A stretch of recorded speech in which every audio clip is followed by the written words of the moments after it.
Yeah. Good? Yes. Alrighty. Good evening, everyone. I hope that you can hear me online. Tonight's meeting is a lesson in public health as well as our swearing in. I am recovering from being sick, so I am keeping masked. And after we are sworn in, I will go to my office to participate in the meeting so that the trustees stay healthy. The first item of business is the swearing in of our new justice clerk. I'm sorry, our new justice clerk, our new justice, please pardon me, Justice Hilpert. Thank you. Clerk. Raise your right hand and repeat after me.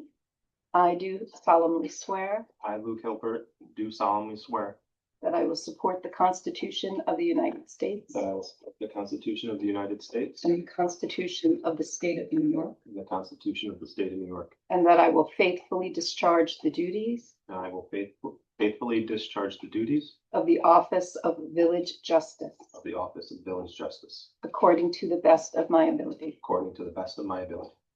Congratulations. Yeah. All right, my turn. Yes, So and now I'm going to swear in Mayor Foley, or we'll swear in Kathleen Foley as our. that's all right, Madam Mayor. And I just wanted to make note that you were sworn in on a copy of the Constitution. I am being sworn in on a copy of the Constitution as well, and that feels particularly important to say these days. Understood. Please raise your right hand. Repeat after me. I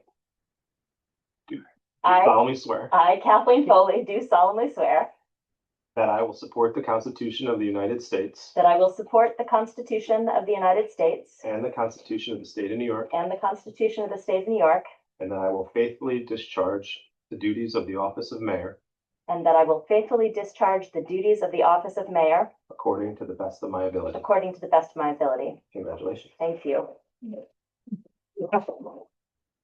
All right, Trustee Dyer. Thank you. I'm gonna use the Bible. All right. And There we go. Yeah.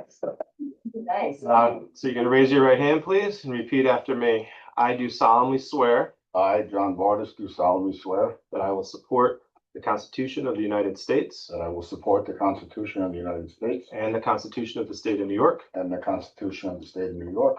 and that I will faithfully discharge the duties of the office of village trustee Will faithfully discharge the duties of village trustee according to the best of my ability. according to the best of my ability. Congratulations. Now you can take your place at the dais. Steve, hold it, please. Judge. And it begins. You can raise your right hand. However you prefer. Yeah. There you go. And repeat after me. I do solemnly swear I, Andrew Hall, do solemnly swear that I will support the Constitution of the United States that I will support the Constitution of the United States and the Constitution of the State of New York, and the Constitution of the State of New York, and that I will faithfully discharge the duties of the office of village trustee and that I will faithfully discharge the duties of the office of village trustee according to the best of my ability. according to the best of my ability. Congratulations. We'll see you in a moment. Thank you. Justice Hilpert. Thank you. Wonderful. Thanks, Luke. Hey, Pat.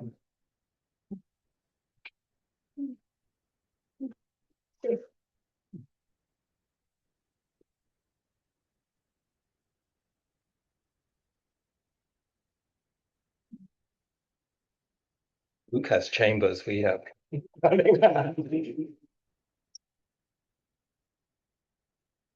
you like the view, Tony? It's fine. I did the other one. All right, man, this is good.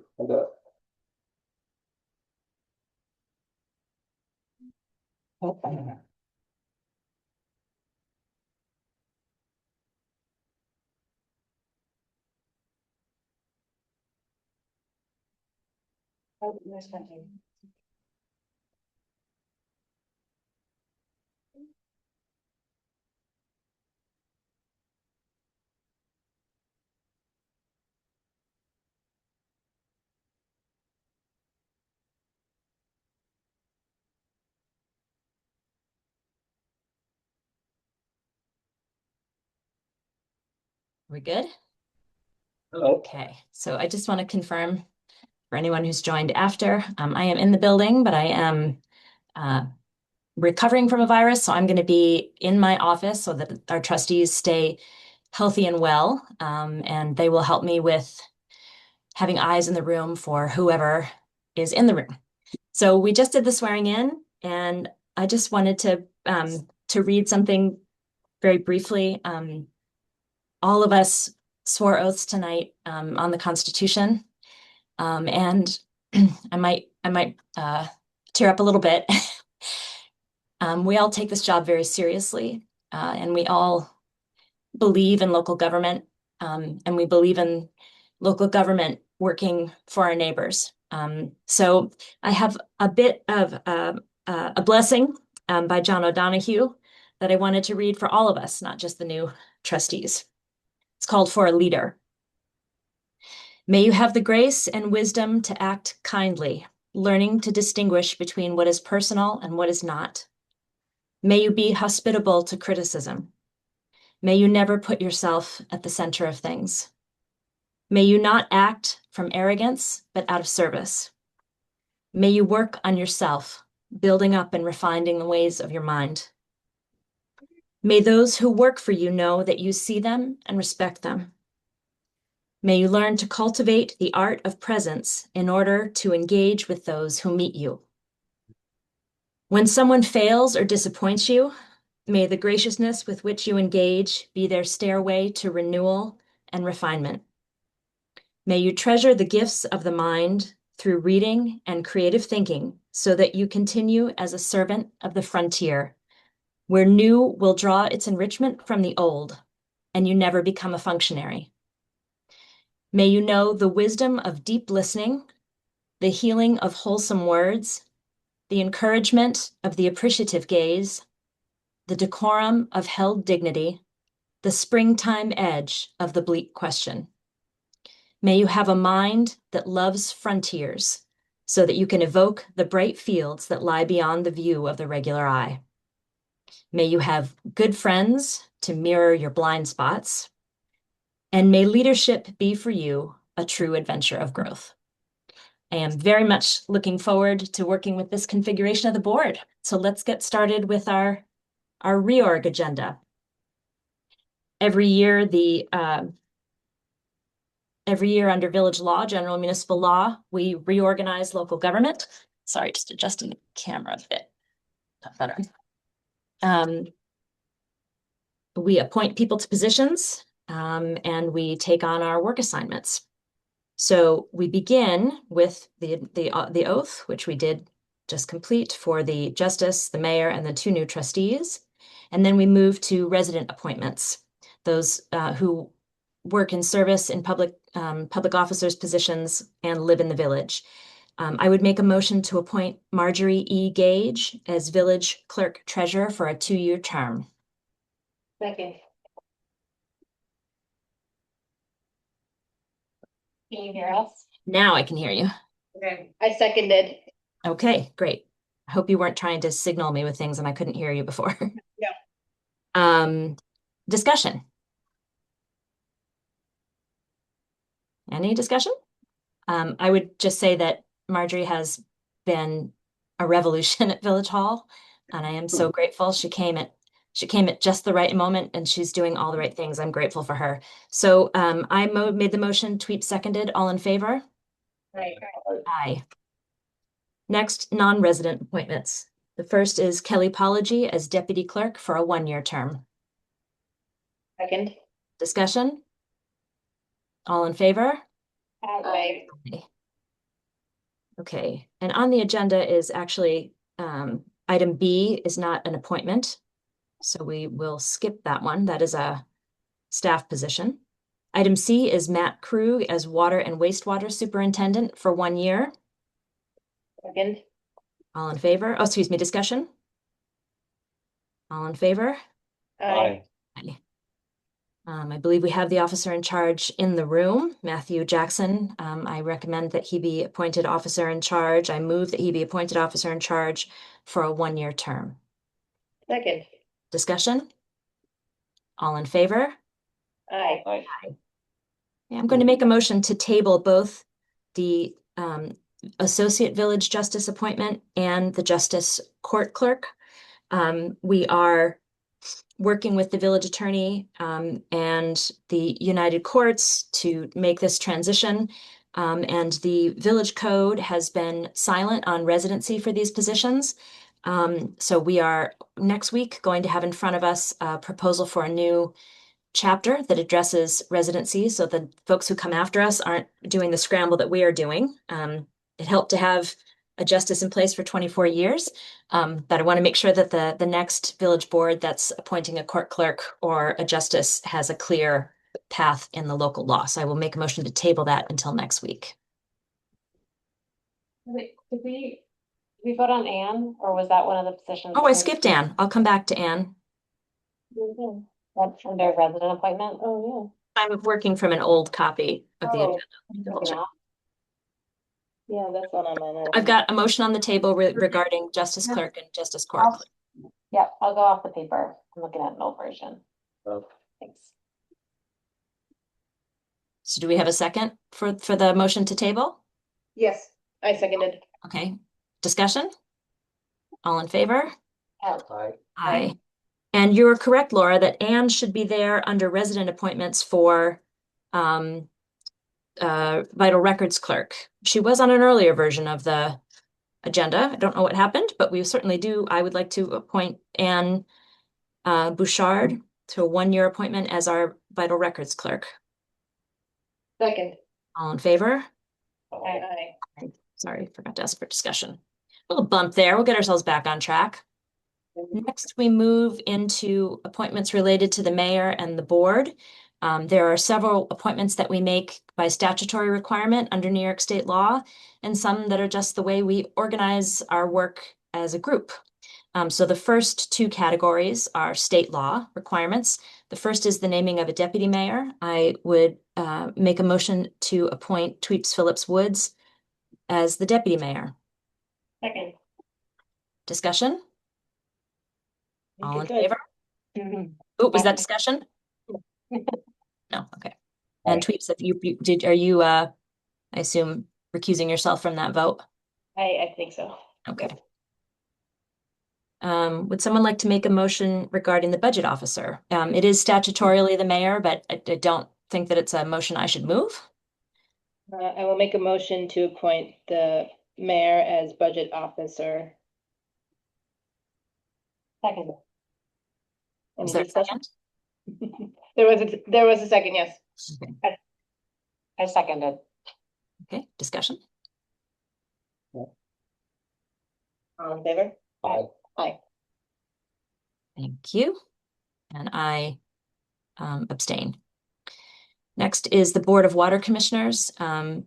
It is per the village code, us, the Board of Trustees, under Chapter 130. So this is a pro forma approval. I would make a motion that we comply with Chapter 130 and name ourselves as Water Commissioners. Second. Discussion? All in favor? Aye.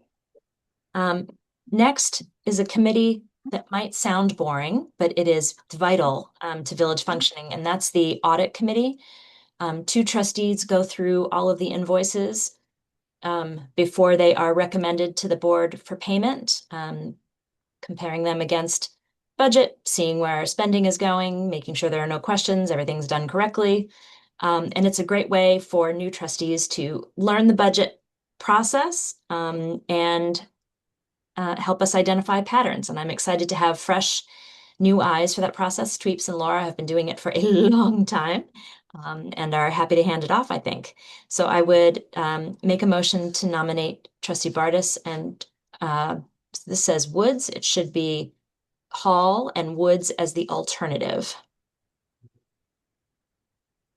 So I make a motion to appoint Trustee Hall and Trustee Bardis as the primary members and Trustee Woods as the alternate. Second. Discussion? All in favor? Aye. Was that discussion, Laura? I just thanked Oh, okay. Paul and Marta for taking it on. It's a worthwhile task as a trustee. Yeah. it's also so helpful to have the configuration of bodies that we have at the table now, because Andrew and Tony bring with them experience from their professional fields that will be very helpful. And I think having their fresh eyes on insurance and risk management is very helpful. So I would make a motion to appoint Trustee Bardis and Trustee Hall to the Insurance and Risk Management Committee. Second. Discussion? And just so everyone has a sense that we're not burying the new trustees, the Insurance and Risk Management Committee functions in a once a year review and renewal of all of our liability insurance, et cetera. The next are policies that must be established under New York State law. I am proposing that, Mayor, excuse me. we didn't vote on the insurance. Oh, I'm sorry. I made a motion. Was it seconded? Second. All in favor? Aye. Aye. Thank you. It is very weird being out of the room. Okay, now we move on to statutory policies. I'm going to do this in one chunk, as I am the primary and the deputy mayor is the alternate contact for our staff.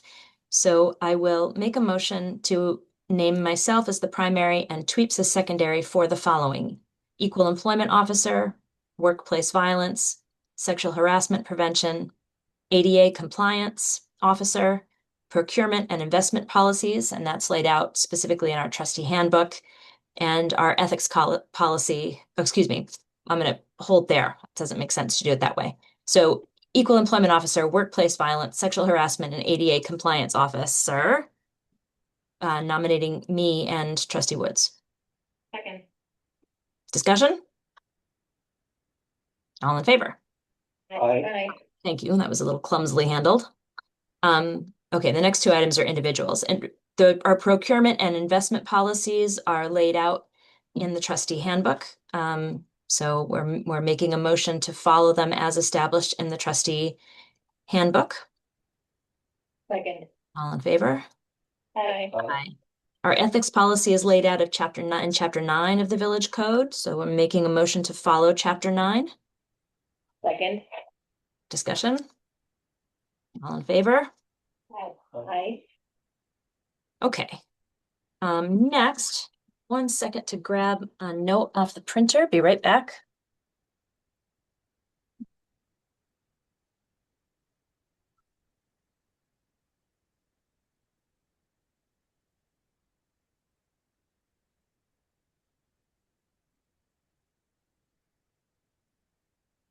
Thank you. Pardon me. So, since 2021, we have organized the work of the trustees around primary focus areas where each trustee can take leadership of projects, funding for the projects, making recommendations to the full board. It's more reflective of the day-to-day workings and the needs of the village and our staff. It also helps us organize our work and identify point persons so we're not duplicating each other's efforts.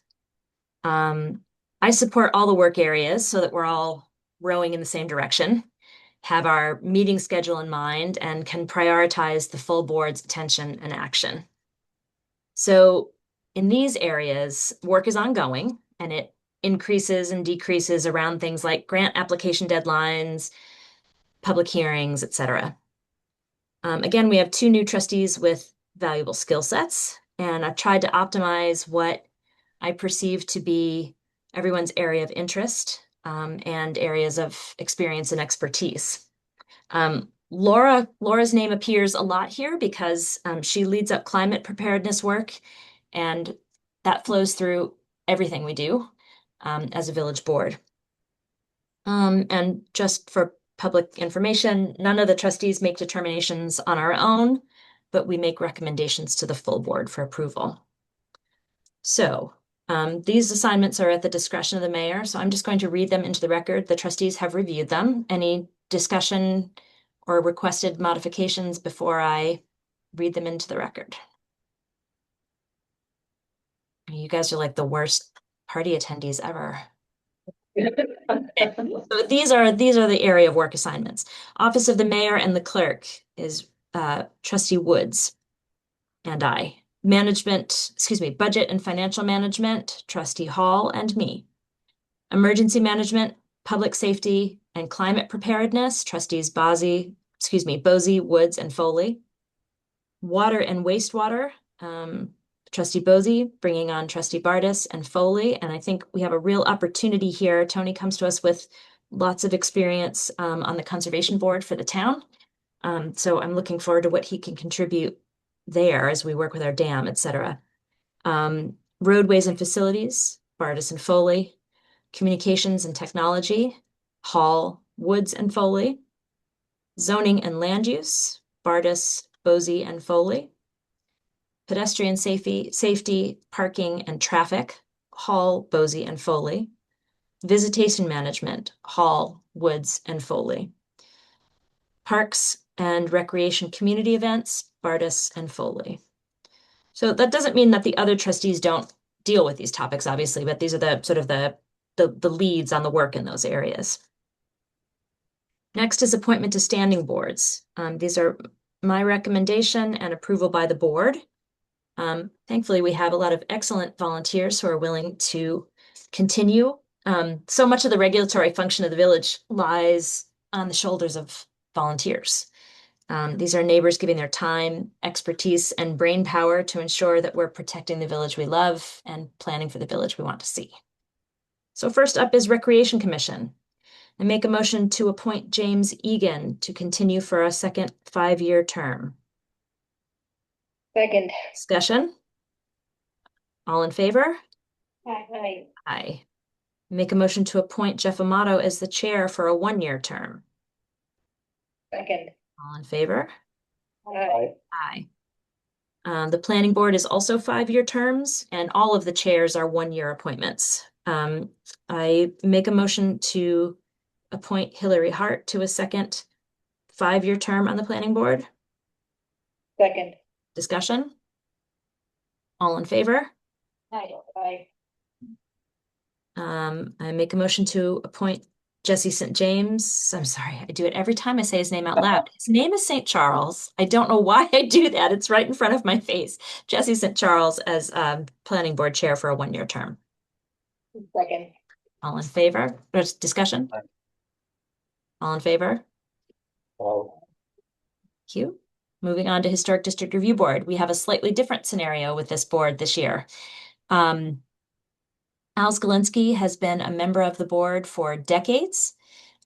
He has been chair for decades, and he has decided that it is time for him to step down as chair and also come off the board as a member. But he would be a huge institutional loss if he were to just walk out the door.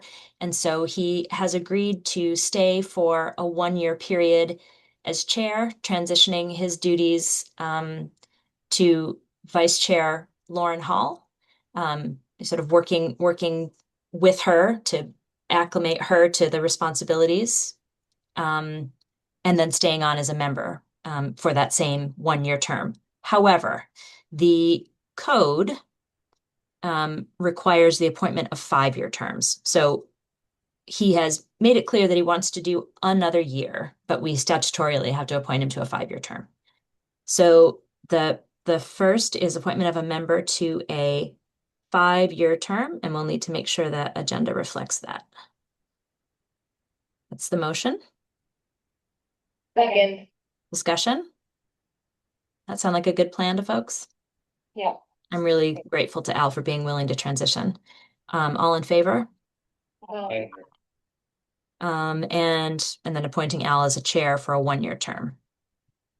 Second. Discussion? All in favor? Aye. Zoning Board of Appeals. Appointment, I recommend the appointment of Billy Fields for a 5-year term.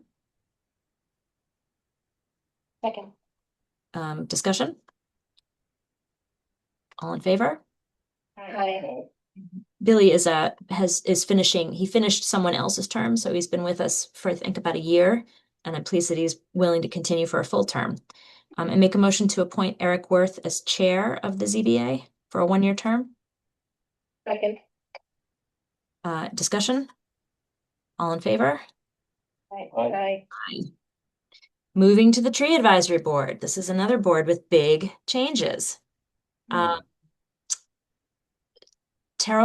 board has, rather than the other boards that have 5-year terms, staggered 5-year terms, this board has 2- and 3-year terms. Taro Ayataka is up for reappointment for a 3-year term, and it is my recommendation that we do appoint him. He as a his professional expertise is invaluable to that board. Is that a second? Second. Okay, all in favor? Aye. I should say that all of these folks have been contacted to make sure they're willing to do this, by the way. Now, here is the big news. Jennifer Zwark is willing to be reappointed as chair. She would like to, she built this board from the beginning, writing the ordinance up to today. It's probably almost 10 years at this point. She would like to step down as chair and member on Arbor Day in April, and is looking to cultivate her successor. So we do need to appoint her to a 1-year term statutorily, but that is her plan. So I would make a motion to appoint her as chair for a 1-year term. Second. Discussion? Just deep gratitude for Jen for everything. All in favor? Aye. Aye. And next, we have stolen one of the tree board members to be at the dais as a trustee. So I'm looking for the approval of the trustees to post the term of Tiffany Bardis on that. Second. Okay. All in favor? Aye. Aye. And I'm just looking to, let's see, that is a term that expires in 2027. So we'll be looking for someone to fill a 2-year remainder. Tony, if you have thoughts of village residents, please bring them in. We can only draw from village residents on that. We can draw That's right. somebody with expertise from in the town. No, the standing boards are village residents only. But I mean, if that person wants to volunteer, they're more than welcome to do other things, to do project-based stuff. Oh, okay. And thank you for your service on the tree board for all these years, including Tony was also part of writing that original ordinance. Okay, we have hit the end of our appointments. Now it's the establishment of meetings. We have, for 4 years, met every week because we needed to. There was a lot that needed to be done. And I think that we have hit a place in terms of our progress as a board and with the grounding in our solid staff capacity that we can shift to bi-weekly meetings. So I would make a motion to establish our meeting schedule as the 2nd and the 4th Wednesday. Second. Discussion? Yeah, What'd you say? it doesn't say that on here. It just says second Wednesday at 7. And then workshop. If I have a different copy of the agenda than you all have. Marjorie, what does your copy of the agenda say? It says regular monthly meeting on second Wednesday at 7 p.m., workshops on Wednesdays as needed. In a meeting in November, we set the board schedule to be the 2nd and 4th Wednesday of the month, but also Wednesdays as needed, such as. So I see what you're saying. Yeah. So if we keep Wednesdays posted as a meeting night, then they are already advertised and we don't need to go through the process of advertising a special meeting. Should we need a meeting on the 1st or the 3rd Wednesday? That's right, Marjorie. Thank you. That's prudent. So What we decided to post was the 2nd and the 4th Wednesday as regular meetings. yes, And these past 2 months have been with Thanksgiving. right. Wednesday was the day before Thanksgiving, and the next Wednesday is the fourth Wednesday is the Wednesday before Christmas. And so these 2 months have been unusual. Yes, And we also had a bid to respond to on deadline, and so we added a special meeting on December 4th. So, but the schedule is according to what we voted for in November. The second and fourth meetings are the regular meetings, the second being the monthly meeting, the fourth being a workshop meeting, and then others as needed, but they'll be posted and announced on our website. perfect. Discussion from the board. I would note two things. It means we need to be careful in our planning, all of us, as we're out in our work areas, so that we can bring topics out of the work areas to the full board and calendarize them in advance. And for the public, I would ask you to be patient because folks have become very accustomed to us meeting every week. And if we are not meeting every week, there may be some delay in approvals for certain items. We will do our best to accommodate them, but please be patient with us. It also means we're going to have longer and fuller agendas, but I think that ultimately this is going to be more of a manageable workflow on the staff side. I would also ask, before we take this vote, that this is a staff issue, not so much a board, but the department heads meet every other Thursday in the morning at 9:30. I would propose, Marjorie, that we shift those to the second and fourth Thursday so that we're not coming out of a monthly meeting and going into a department head, because on one of those meetings, the department heads will have made their monthly report. Does that make sense? Yes. Okay. So we do have one more department head meeting tomorrow. Tony is coming to that to get oriented. Andrew often comes, but of course we can't have a quorum. So we'll see you next time. And now I would take a vote on the motion for the schedule of the board meetings. I've made a motion. Tweets has seconded. Now we need a vote. Can I confirm- All in favor? Go ahead. Day, fourth Wednesday and workshops on Wednesdays as needed. Yes. Okay, second. Second. I'm sorry. I thought Tweets seconded. All in favor? Aye. Aye. Okay. Thank you for waiting that through. The agendas are set per what's laid out in the trustee handbook. So make a motion to follow that order. Second. All in favor? Aye. Aye. General procedures for calling special meetings and guidelines for public comment are also laid out in the trustee handbook. And we review them, the public comment portion, when we do have public hearings and comment, but they are there and available on the website for the public to read. I'll make a motion to follow those procedures as outlined. Second. Discussion? All in favor? Aye. Aye. Okay. Next is acceptance of fee schedule. I'd like to make a motion to table that. There's some work that we need to do on the fee schedule with updates. Andrew, Thought it get meant there was a big table smile there. attached. Second. Okay. Discussion? It's All in one table. favor? Table. I Aye. mean, aye. Okay. And Abigail has also been wanting to take a stab at reformatting it so that it's more accessible. So I hope we can do that this time too. Next is naming of official depositories. M&T Bank is our depository. And I make a motion for the authorized signatories to be Marjorie Gage, Kelly Apology as deputy clerk, myself, and the deputy mayor. Second. All in favor? Aye. Okay, naming of official papers. This is something that we need to address. The PCNR is the only local paper that meaning in the village, that qualifies under New York state law as a paper of record. We all know that readership has dropped dramatically for the PCNR. Circulation has dropped dramatically. And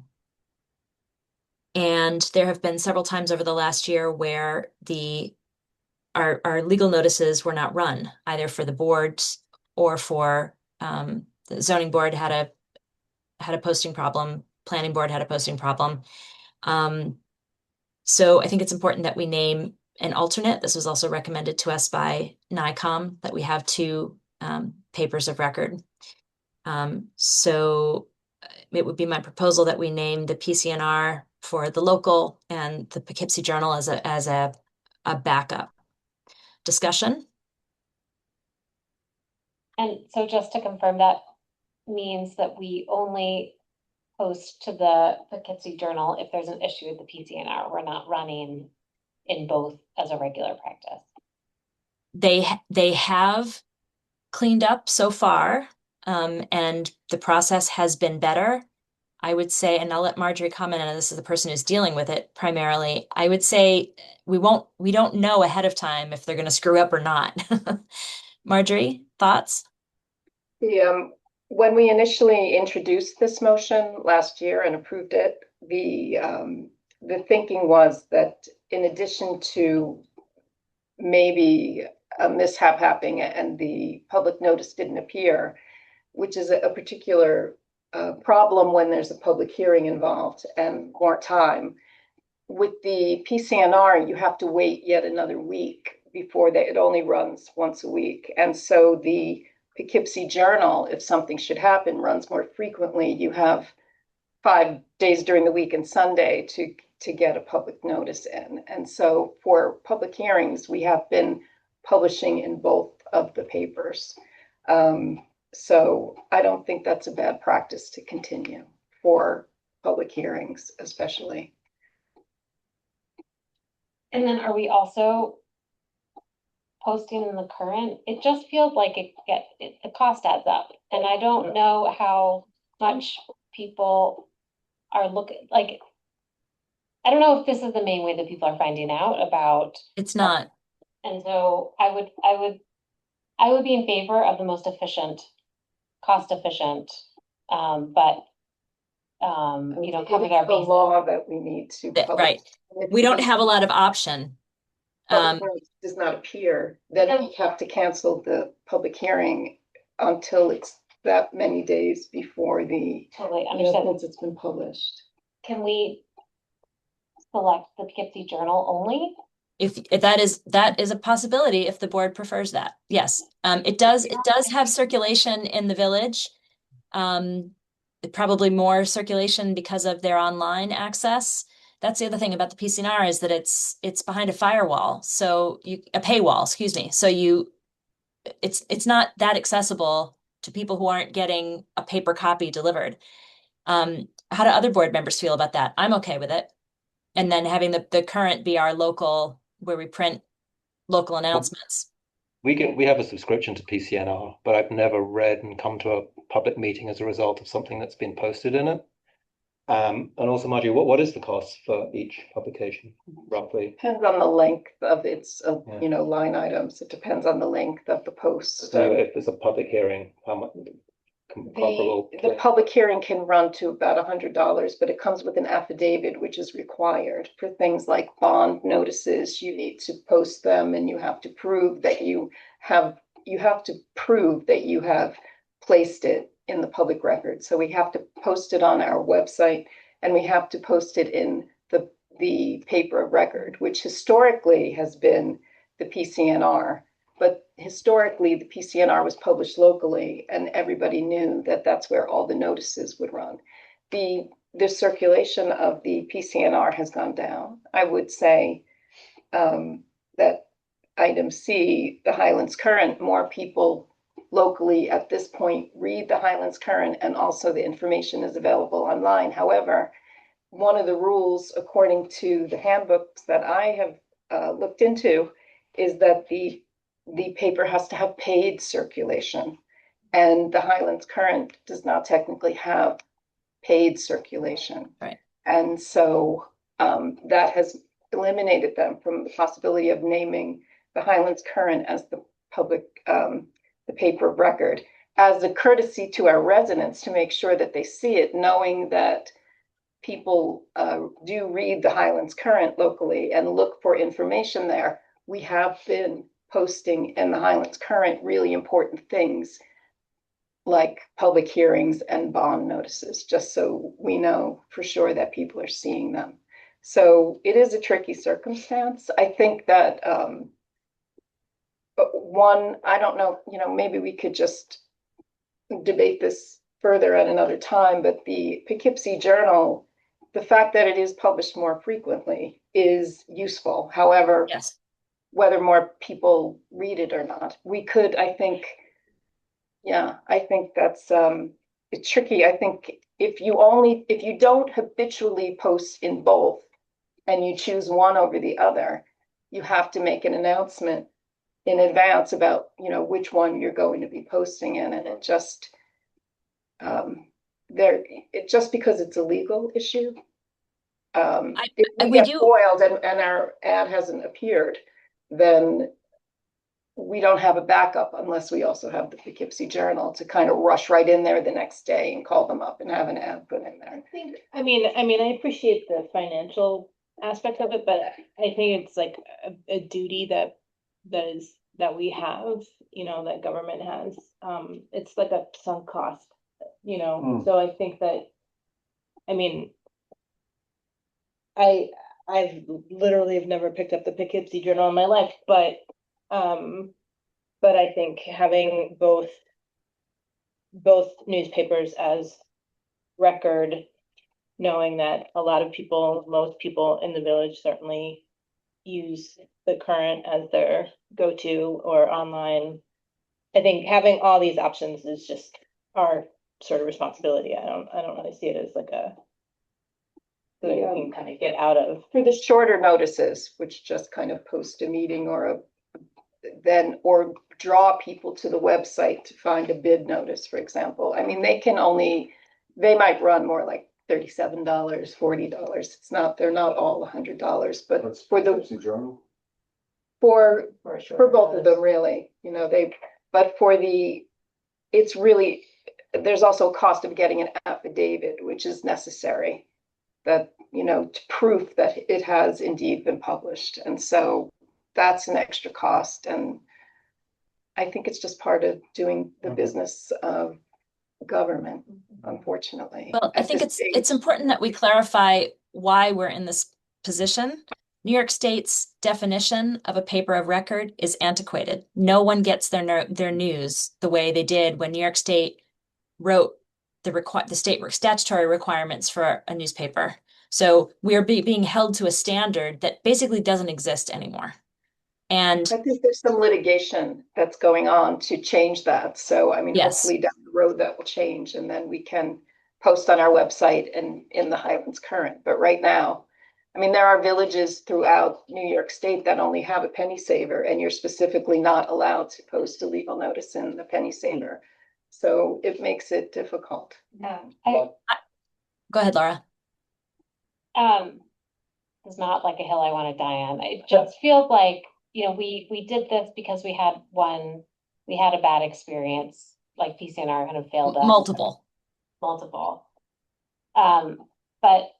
But then it becoming like an ongoing practice of publishing in 3 papers, and we know that that's not how people get the information. It feels like it's quite beyond what we have to do. And so I just think it's worth thinking it through a little bit and making sure that it's not just the money of doing it. It means that you have to do that work 3 times to post it. And that's an administrative burden too. But if it doesn't Well, get actually, then we have to do the whole meeting over again. I am in line with Laura on this, for a couple of reasons. One, that the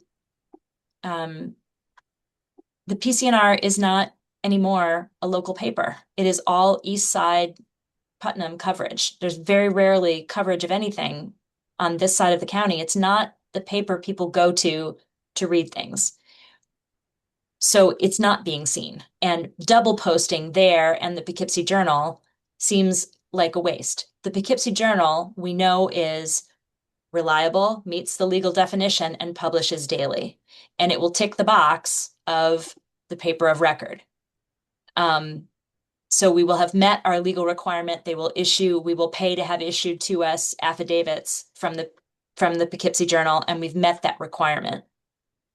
We all know that the reality is that local people are not picking up either one of those papers, but it satisfies the state's requirement. I agree with Laura that it seems to make more fiscal sense to name the Poughkeepsie Journal and run our local notices for legal notices that are required for public hearings, et cetera, also in the current. Other thoughts? What do other people think? Well, perhaps we could do one or two of the three, but for the purposes of clarification, when you said the $100 for a longer public hearing notice in the Poughkeepsie Journal, what's the comparative cost, say, in the PCNR? And then also, second question is, in general, how many times are we posting a year to any given publication? It's not just us, though, Andrew. It's important to remember that it's all of the standing boards have to make public Okay. notices and Right. produce affidavits. So it's the zoning board, the planning board, Right, and HDRB. So it actually does add up. right. We don't post the standing board's public notices in the Highlands Current. So- Really, we reserve the Highlands Current for major meetings, public hearings, public issues, et cetera. And it's one avenue, right? We're also using the website and social media. I'm sorry, Andrew, your head was turned, so I didn't see that I was interrupting you. Go ahead. It's okay. But just for the purposes of the discussion, what is the volume between all of the boards, the standing boards and the Board of Trustees? I would have to look Sounds at like it. But every time we do a local law, Yeah. that has to get posted. Right. If you're planning to vote on a local law, that has to be posted in advance. If we're planning to do a ban or bond, that has to get posted in advance. If you're planning to do a public hearing on a local law, that has to get posted in advance. If you are changing your winter parking regulations, that needs to be published in advance. And it makes total sense to post that in the Highlands Current, knowing that that's what people read. People in the Poughkeepsie Journal circulation don't particularly care about what our parking regulations are. So But New York State does, right? So that we tick the box for New York State. Right. So we've are on the side of overkill, but we'd have to look up the cost. I mean, we could certainly tally them up. Maybe Michelle has it, but so it sounds Right, like she's probably calculating them right now. I'm just thinking off the top of my head, Yeah, 50 to yeah. 100 meetings between $30 and $100. It's probably around $7,500 perhaps Mhm. if you're just publishing in one publication. So I think if you're doing if we had missed one meeting, Yeah. one legal notice had not been posted. One of the, just when I started, and that's only been 3 months. So we were posting for the bond, for the $2.5 million bond, and that had to get delayed. And when you have to delay a hearing and the bond, the approval to issue the bond doesn't get, then that has to wait. And then you have to advertise the bond for another series of weeks. So that pushed the amount of time that it took to do that, because we had to repost the whole thing. And so that's when we went back and added another paper. So, and pause for 1 second. Let's also talk about what the ad looks like. So the paper of record is a legal notice. So it's the end of the paper, those long, narrow columns, right? There are people who read those long, narrow columns habitually, but most people don't.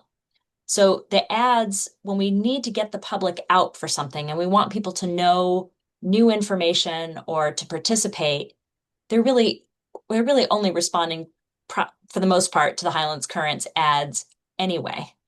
So, that's where they're being seen and shared, et cetera. I I don't want to go on about this all night. I agree with Laura, and I think I'd like to just call a vote. We have to have a paper of record. It's the narrow column notices we're talking about. It ticks the box for the state. I'm gonna make a motion and you can vote it down if you like, but to me it makes sense to name the Poughkeepsie Journal as the paper of record and use the Highlands Current as an alternative for important posts, important notices. That's my motion. Second. All in favor? I, Aye. What did Tony say? Discussion, We just had the discussion. well, more discussion. We would like to have more discussion? The cost difference between the PCNR and the Poughkeepsie Journal is a lot of money, right? One's a lot more expensive than the other. I don't have those numbers in front of me. Michelle, are you but I available can dig to out- come online? I can dig out the legal notice. I'm sorry. The PCNR is shockingly expensive because their circulation has dropped off. So they're making up their money in the ads, in the legal ads and the advertising. Let me just text Michelle and see if we can get her. Well, unless if there's a big difference, I would suggest maybe keeping the PCNR and sending them a strong letter. If you don't do it, you're out.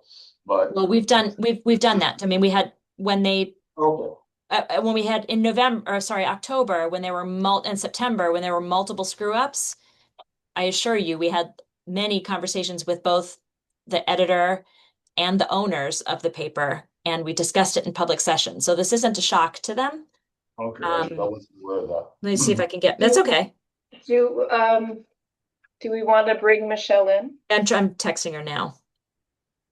Here she is. Last Poughkeepsie bill, Poughkeepsie Journal is cheaper according to Michelle, who's sending me a message. She's unable to come on right at the moment. The last Poughkeepsie bill was $98. The PCNR was well over $100. So it's not a huge spread, but it's $100 we can use for something else. Well, I'm looking at the ads here. So we had a notice of public hearing in the Poughkeepsie Journal for $95.26. We had a notice of public notice in the PCNR for $149.70 with an affidavit. So it's $109.70, and then you have to add the affidavit for proof, which is required by law, and that's another $40. So $149.70.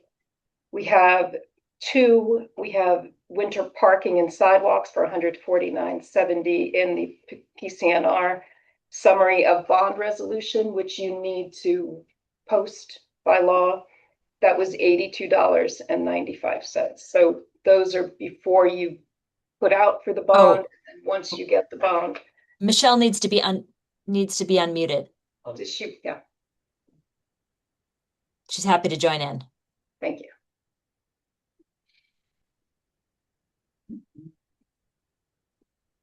Good evening. Hello. Hello. Okay. Are you So done watching us flail? Marjorie's definitely on the right track. The Poughkeepsie Journal legal notice was 100, PCNR is usually 150. An ad in the Highlands Current, it really all depends on the size. So going with the suggestion that the Poughkeepsie Journal be the paper of record actually ends up saving the village some money because those affidavits at the PCNR used to be $10 and now they're up to at least 40 or 50. So that's where the big charge is, and Poughkeepsie Journal is not that much. So if you did the Poughkeepsie Journal as the paper of record and then advertise the small ads in the Current as needed, that would be the most cost-effective way to get local viewership and check the state box. you mean the current or PCNR, Michelle? The Current for an ad and name the Poughkeepsie Journal as the paper of record for the public notices. For the legal notices. Yes. Yeah, that's the motion on the floor, right? Yeah. That's the motion on the floor. Thank you, Michelle. Further discussion? Go ahead, Tony. No, I'm good. I'm good. Okay. So, I would ask who all is in favor. Aye. I, Can you state the motion? I am making the motion to name only the Poughkeepsie Journal as the paper of record and to use the Highlands Current as the alternate for public notices for advertisements. The Poughkeepsie Journal will carry our legal notices. So I would suggest we post one more legal notice in the PCNR, which is we're changing our paper of record. Yes, I think it's important for people who do go there that makes sense. to. Yes. Dear John Yeah. letter, is that what that is? Yeah. I would agree, Marjorie. That makes sense. So we have a motion, a second, and three trustees have voted yes. I did not hear tweets. I voted yes. Oh, yes, and I am voting yes, so it passes. Well done. It is, I don't take any joy in it. It's sad to see another local paper struggle. We don't have enough of them anymore. The next is appointment of council. We have 4 types of council that we use in the village. One is the general council, who supports us and our standing boards. We have been working with John First for some time, and he has both institutional knowledge, and the firm is in the middle of some very important negotiations with us right now. So I would make the motion to continue with the appointment of Catania Mahan and Ryder as our general counsel. Discussion? Okay. All in favor? Aye. Labor Council. We began working with a new Labor Council this year. We were working with someone from Catania Mahan and Ryder, and we have found Melissa to be much more efficient and more affordable. So I would recommend that we name Melissa Knapp of Thomas, Drowan, Waxman, Pettigrew, and Mail, LLP, as our Labor Council. Second. Discussion? All in favor? Aye. Aye. Okay. Village prosecutor. We use the village prosecutor for 2 things. One is criminal cases. That used to be a service provided by Putnam County. They used to send one of the ADAs to defend the village or to represent the village. They no longer do that. So that was pushing a cost back down to the local level.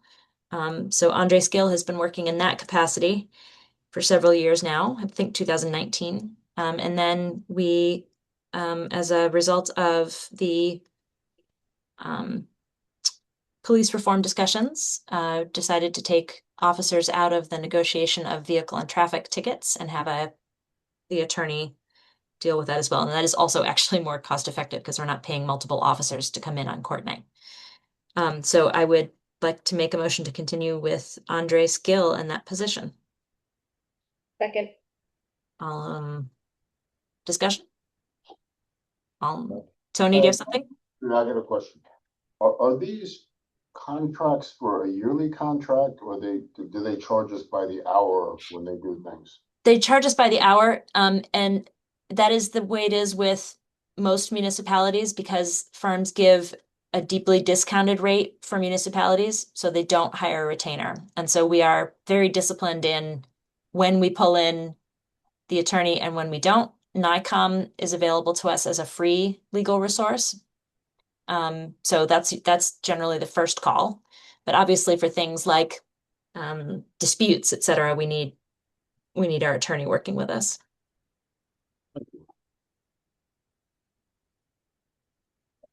Did we vote, Marjorie? I'm sorry, I don't think No. we did, right? No. Okay, so the motion is on the table and seconded to appoint Andres Gill as the village prosecutor. We were waiting for a second motion. Oh, We had the second, then we went to discussion. yes. I think someone did second it. One of the ladies in the room. Okay. And the vote? Aye. Aye. And Tony, the rate for the first 3, the general counsel, the labor counsel, and the prosecutor, are all in range of each other around 250, right? 250 an hour. And the village attorney, the general counsel did let us know, because we asked him, our calendar year and our fiscal year do not line up. So I asked if we could please know ahead of time before appointment what the rate increase would be this year. It is $25 to $275 an hour. It's a 10% increase over 2 years. It's consistent with Phillipstown and Nelsonville. And they are willing to freeze that rate until June 2028. So a 2-year freeze on that rate. And then the last is bond counsel. Bond counsel is when we take a ban or a bond, and that charges an amount per $1,000 being borrowed. And we've been working with Hawkins and Delafield and Wood for many years, and they serve us well. I would like to make a motion to continue our engagement with Hawkins, Delafield, and Wood. Okay. Discussion? All in favor? Aye. That brings us to the end of our reorganization meeting. Yay and amen. Moving on to part 2, our monthly meeting.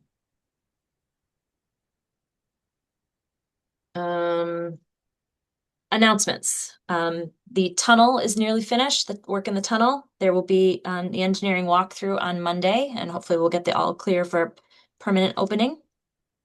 There is tree work happening in the village right now. It is confusing to some because there are 2 crews in the village. One is Brothers Tree Service that was hired by the Tree Advisory Board to do removal of a number of dead trees on contract.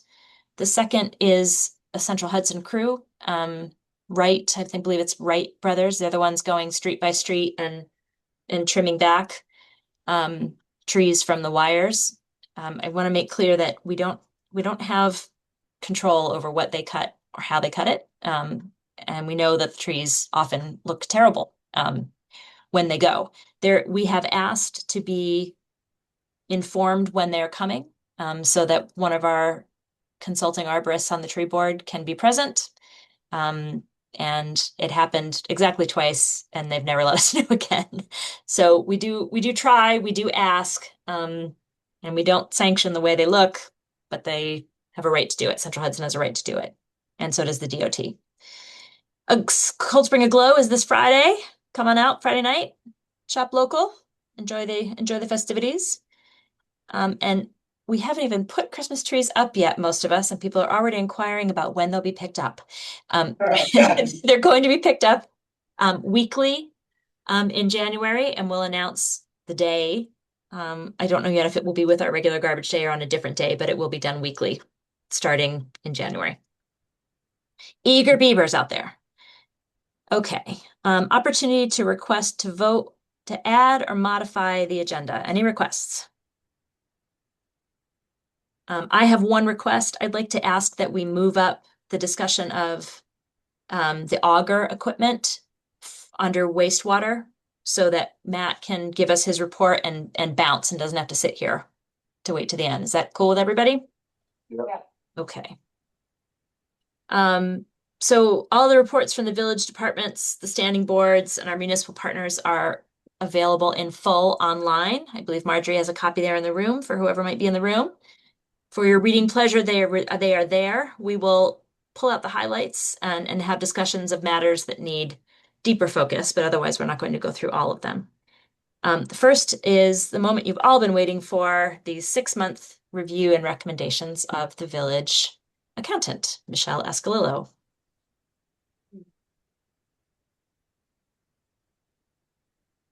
Hello again, everybody. Okay, so written as part of the report is 3 pages. I'm going to skip through some of it and just call out. But if anybody has questions along the way, please stop me and I'd be more than happy to answer it. So like Mayor said, the financial statements are 6 months in the past, and then my projections of 6 months going forward. They're based off of, what we know at the time, what was budgeted for, some changes that have been going on. Some of the smaller accounts, like contractual supplies and office supplies. I just assume for now that we're going to spend the budget, and then I do a deeper dive on some of the bigger accounts. Starting with general fund revenue. Overall, revenue is expected to be 12,000 over in expenses, but we still have 6 months to go and things can change. But right now, the village is in a good spot. Despite occupancy taxes might go down a little bit from projections. When we did the budget, it was the first year of a full year, and now we're seeing how occupancy tax works quarterly, and one of the operators is no longer operating, so that impacts revenue coming in. There was unanticipated revenue from the filming permit that happened over the summer. In terms of CHIPS money, so that the board can see how much of a balance is left. I have assumed that other than $4,000, there's no revenue coming in or no expense. So it's a net zero on both sides for CHIPS. But that's simply so that when you look at the last column of the two CHIPS lines, you see that there's roughly, I think it's like 360,000 left that the village can use to plan for spring projects and moving forward. CHIPS is an annual funding source from the state. They hold the money and we can draw down on it, and it can accumulate and roll over year after year if we don't use it in the year that it's awarded. And that's how the village has come to a larger balance to save up and be able to do larger projects. General fund expenses. So now that we are halfway through the year, you would expect that salaries are going to be about 46 to 50% expended. And the reason I'm saying 46% is because most of the employees are on a bi-weekly cycle. So it's not a perfect 13 and 13, the way payrolls fall. So 12 payrolls have happened for those employees. I'm sorry. Yes, 12 has happened and 14 are to come. So that's why some of them are below 50. We also have to remember for expenses that a lot of bills come monthly, and we're only paying bills every 2 to 3 weeks. So there are some vendor expenses that are going to be on a lag. For example, the attorneys and engineers are only paid through September. So some of these numbers are expected to be low for the actual column because we're not truly through November expenses. An item on the agenda later on is for board discussion of hiring a seasonal laborer. Those numbers are in the projections already. Two big tickets that will be across all three funds for savings is general liability. I touched on this before in another meeting, but the general liability insurance premium was budgeted at a 10% increase per our representatives, and then it ended up coming in less than the prior years. So that was a big savings and an unexpected one. Another savings is health insurance. So the rate change happens every January, and I budgeted for it to be 10%. The rate change is coming in at 9%, but due to staffing changes and reconfigurations, with the current staff and proposed staff right now, we expect in the general fund to have about 35,000 of savings. So that savings is used to offset some of the overages throughout the line items. Water expenses. There are overages due to various water line repairs and water main valves, but that's also, it's offset by the ban that came in less and these insurances. In the sewer fund, sledge hauling is going to be over, which is also offset by the ban interest and liability savings. The sewer fund is projected to match that revenues and expenses are even. The water fund is projected right now to have a 13,000 in excess revenue, pending any more large water repairs, hopefully not needed. Does anyone have specific questions on line items? Michelle, I sent you an email with questions, which I think you've kind of answered some of them, and maybe we can discuss those at another time. the rest of them. But just for clarification and understanding, what we're saying is that on account of the shortfall in state aid and CHIPS money, we're basically $567,000 short on revenue, No. based on what we budgeted at least.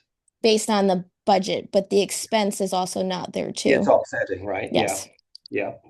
So one of my questions was in terms of those shortfalls in state and CHIPS aid, does that occur regularly? And so as you go from year to year, say over a 5-year period, have we say, if it's just take this as an average year, 500,000, are we potentially $2.5 million short of state aid for infrastructure in the village? That was just to have as a data point. I'm not sure I understand the question. Well, The say village we does close, usually budget for the full CHIPS allotment so that we have the option to use it. If you don't budget for it and then you go over, I think that that's a little worse than budgeting and not realizing the revenue or the expense. Um, but maybe I'm okay. misunderstanding.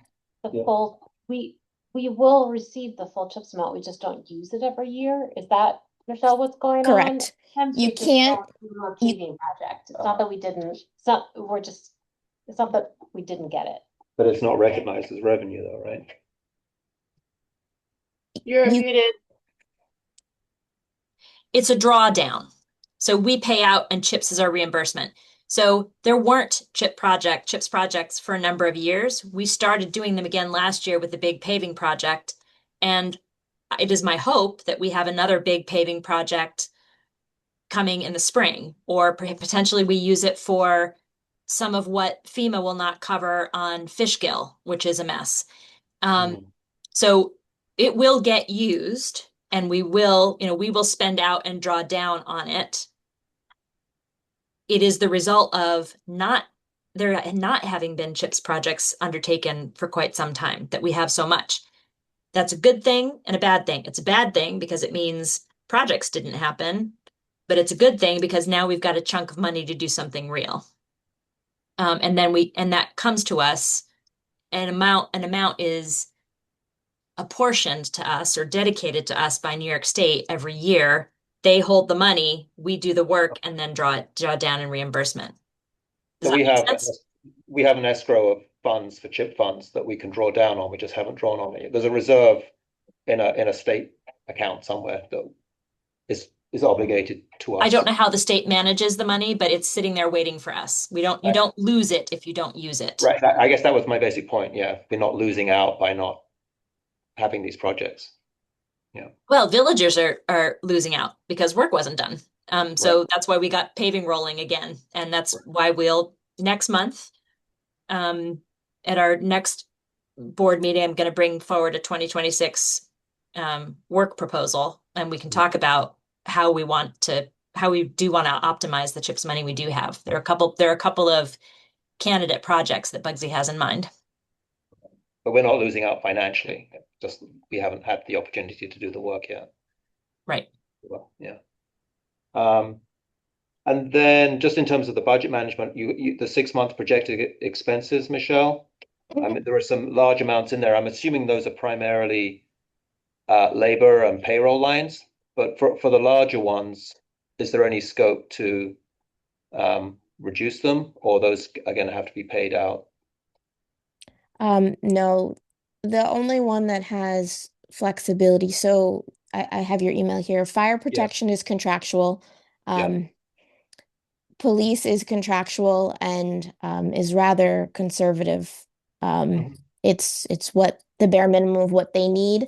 And so the police payroll, those projections I redid by hand. So that's an accurate number that I believe for the rest. There could be slight savings there. If not, every officer is entitled to 8 days of training. Realistically, will all 15 officers go to all 8 days? There might be one or two that, hit 6 or 7 days. And if that's the case, there might be savings there, but they're entitled to it, so it's projected. Highway is, their basic salaries. The wiggle room there would be if we have a mild winter. And then the flip side is, if we don't have a mild winter, highway will be over. And those are the the three big ones you pointed out. And then shared services is office staff, their basic salaries. Right. Thank you. You're muted again. I keep muting myself so you don't hear me drinking water. Michelle, you pointed out something important the other day when I was asking you questions about budget lines, and that was the way the board secretary's salary is divided among categories. Do you want to get that? Oh, sure. So we've always talked about how highway, their salary is their salary. They work 40 hours a week and it's divided among highway, street maintenance, sidewalks, recreation, snow, and etc. Also, the board secretary is divided between shared services for the building department, planning board, zoning board, and HDRB. Um, this is the first year that we've had a full-time secretary to the boards combined with the building department clerk. So there are some overages in the shared service line, but they're offset by salary that's not expended to zoning and HDRB. So if they have less meetings, the zoning clerk ends up working more shared services for the building department. So her salary, if you roll up the four accounts, is on track. And we will, as we get later in the budget season, in this cycle for budget year 26, make line item adjustments. Yes. Any other questions for Michelle? Okie doke. Michelle, do you want to stay on for, do you need to be on for the auger discussion? Or do you feel like we've got that? I feel like it's okay in the sewer budget. We've talked about how there's multiple lines for repairs, and it's an as-needed thing, whereas in the water fund, some specific projects were planned, and in the sewer plan, we know that it's mostly equipment repair as needed. So there's the 15 or 1600 needed for that accounted for. So we have the funding to cover the auger replacement. Yes. Okay. I'm going to go slightly out of order here because I know that the officer in charge is in the room, and would probably like to get back home across the county again. So Matt, I will recognize you next, and we'll just need to shift the camera to him. Oh, do that? Yes, you can. Would you like to stand up? Yeah. Or you can sit in the staff box. There you go. The penalty box? You won't be boxed in. You just gather my notes. All that over. All right. Oh, yeah. Wishful thinking, thank you. Hello. Hello. For making the viewers. Right, so fun stuff this month that I had to attend was our county emergency preparedness assessment. So what this was a meeting at the Bureau of Emergency Services Center. It was basically an in-person meeting to discuss and assess hazards, our capabilities, potential needs for support, and resources for and during emergencies and or disasters. Basically what we did, we sat in a room all day and we went over the likelihood of specific problems, emergencies, and hazards that the county could potentially have throughout the year. And we rated each one on a scoring system to determine likelihood, consequences, grant reliance, response capacity. And it was an interesting meeting because from what I can see, most of the time, countywide, we're kind of overlooked with stuff like this. It's not really too, they just don't look at it. It's not that they don't know we exist, it seems like it. And, I was able to bring a lot of my concerns to that meeting to help, to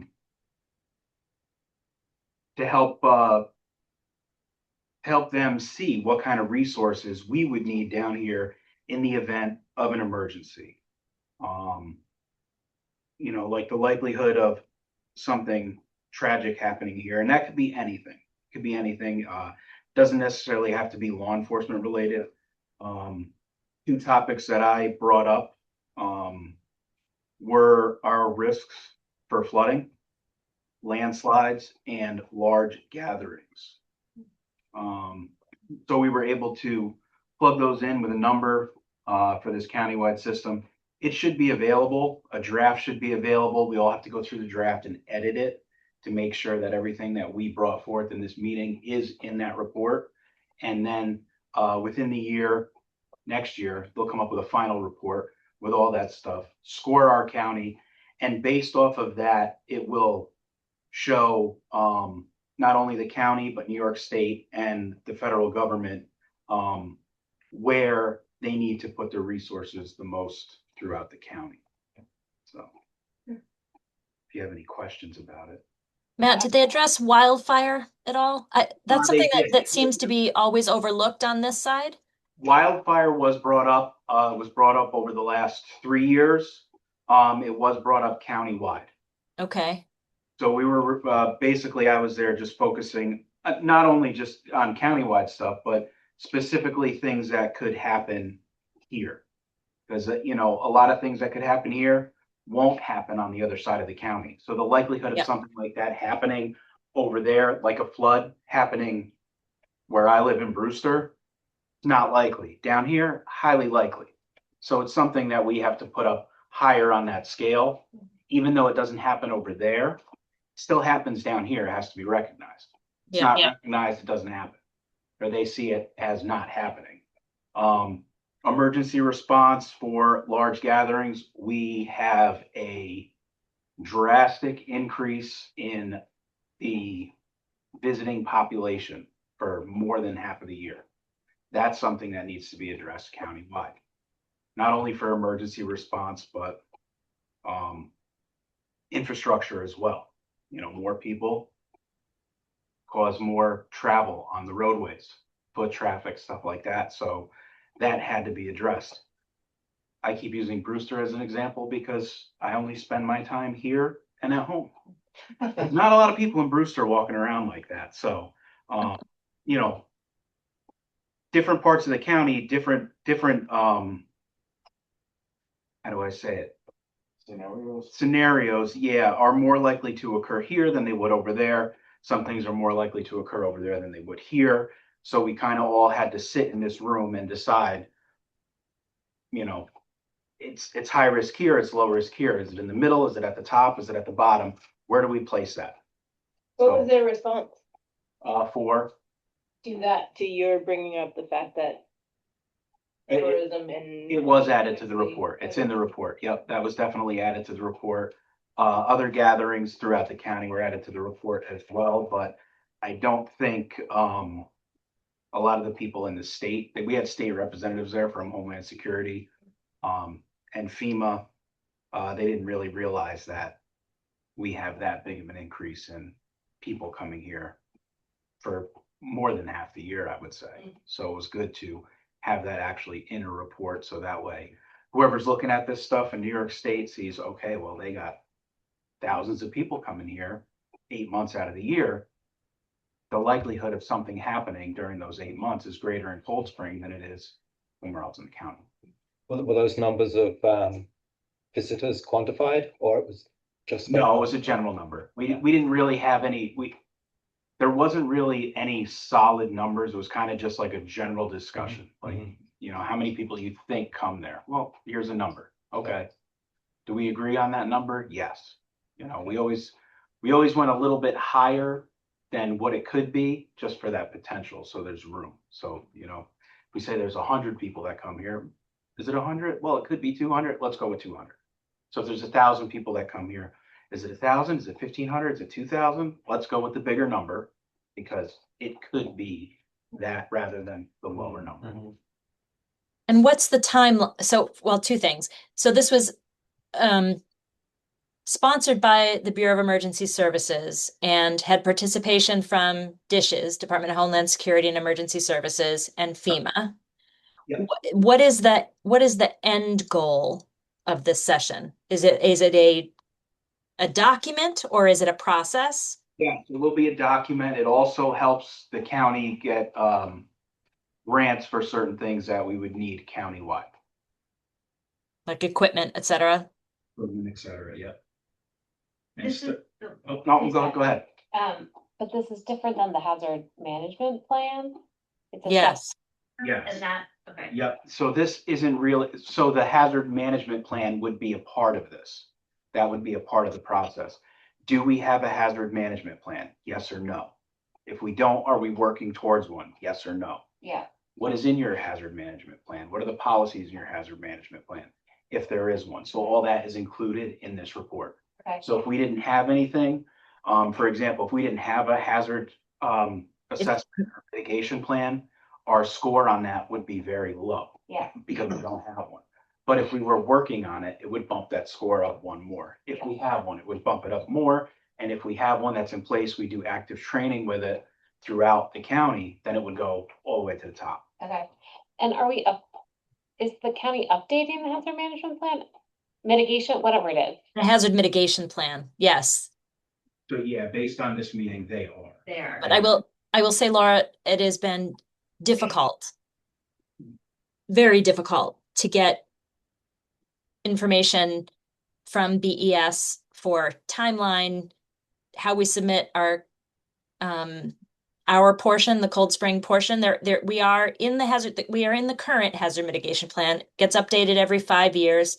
And as you'll know from our experience with the storms, FEMA hazard mitigation awards, at least in the FEMA that we have traditionally known, has been tied back to the hazard mitigation plan. So making sure that we're in the update is really important. And Matt, I would love to invite the new BES coordinator to meet with us and have him tour over here so he gets some real world experience of what it's like on this side.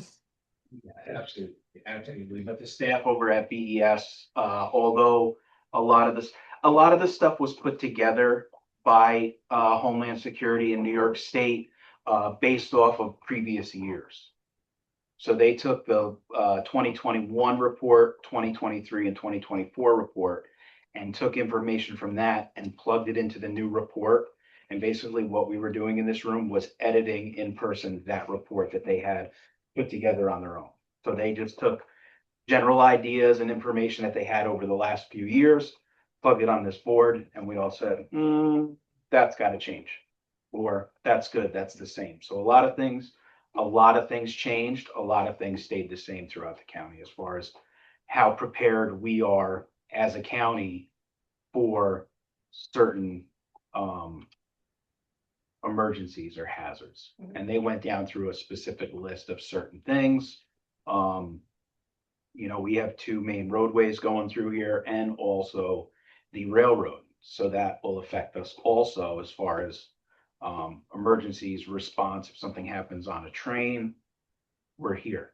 Shipping on the river as well. And also that was addressed also the river that, we have, the river there, we have the boats that come in, Sea Streak and whatnot, and how likely an emergency out there could potentially happen on the river or on a train or on Route 9D, et cetera. And Matt, who were you the only one from Cold Spring there, or were there others from Cold Spring and Phillipstown?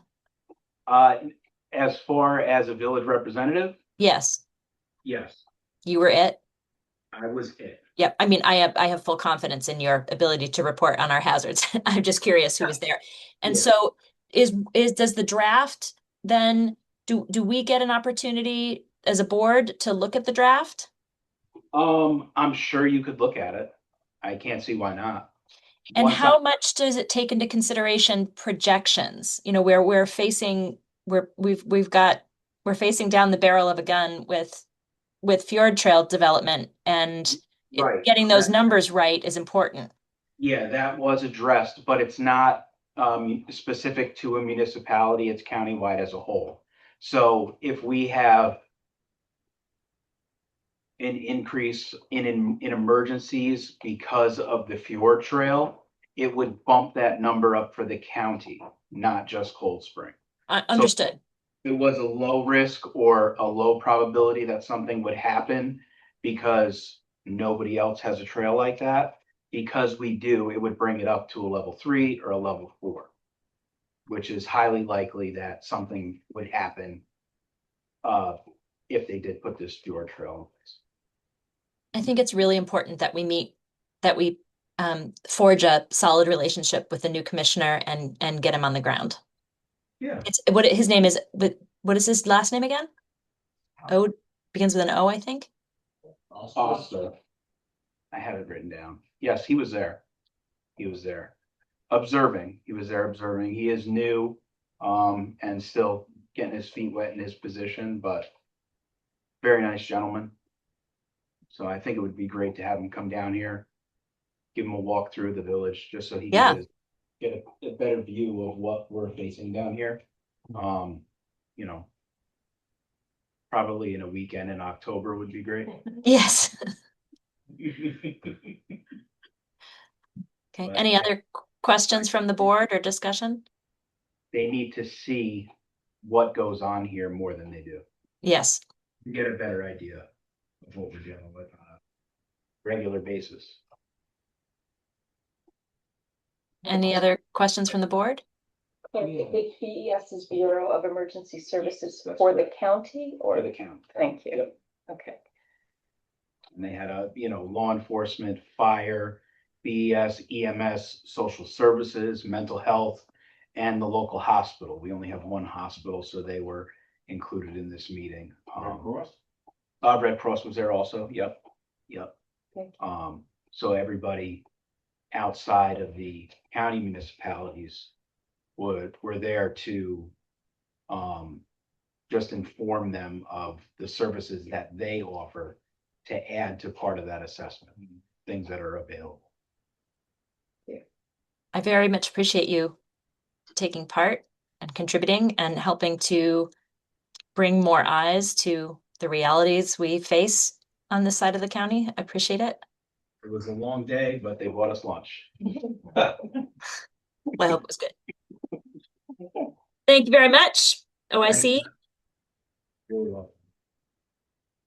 Now we will shift gears to the incredibly patient Congratulations. water and wastewater superintendent, who is joining us online. Hello. Hi.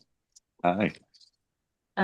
So I want to start out by, well, first let's talk about your monthly report. I want to hit right at the top, the reservoir level. Yep. Yeah, so we've been slowly creeping back up. We should be hopefully maybe by tomorrow check we should be maybe just getting back into the stage 1 or above 80%. Oh, wow. Okay. Yeah, we're at 75 right now. Yep. This is where I hate to say it, but I really hope we get snow. We need the snowpack. Yeah, anything will be better, but I think I think we should be pretty good for the getting through the winter at this point. So that means that our stage 1 conservation measures are still in place. Still Correct. active. Correct. There aren't so many people washing cars right now, but No. just wherever people can save water at home, whether it's shutting off your faucet while you brush your teeth, taking a quick shower, would be very helpful. I want to focus on wastewater for the bulk of our conversation, Matt, and Sure. clarify.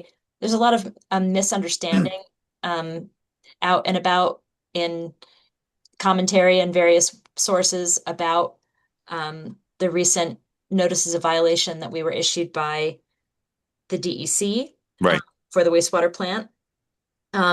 Our water, your drinking water supply and our wastewater discharge are tested every day, twice a day, to determine if levels are within legally required ranges. And Matt is required to report those ranges on a regular basis as well.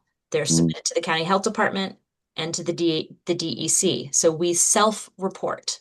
So we are not being caught in a violation. We reported our own violation related to fecal coliform.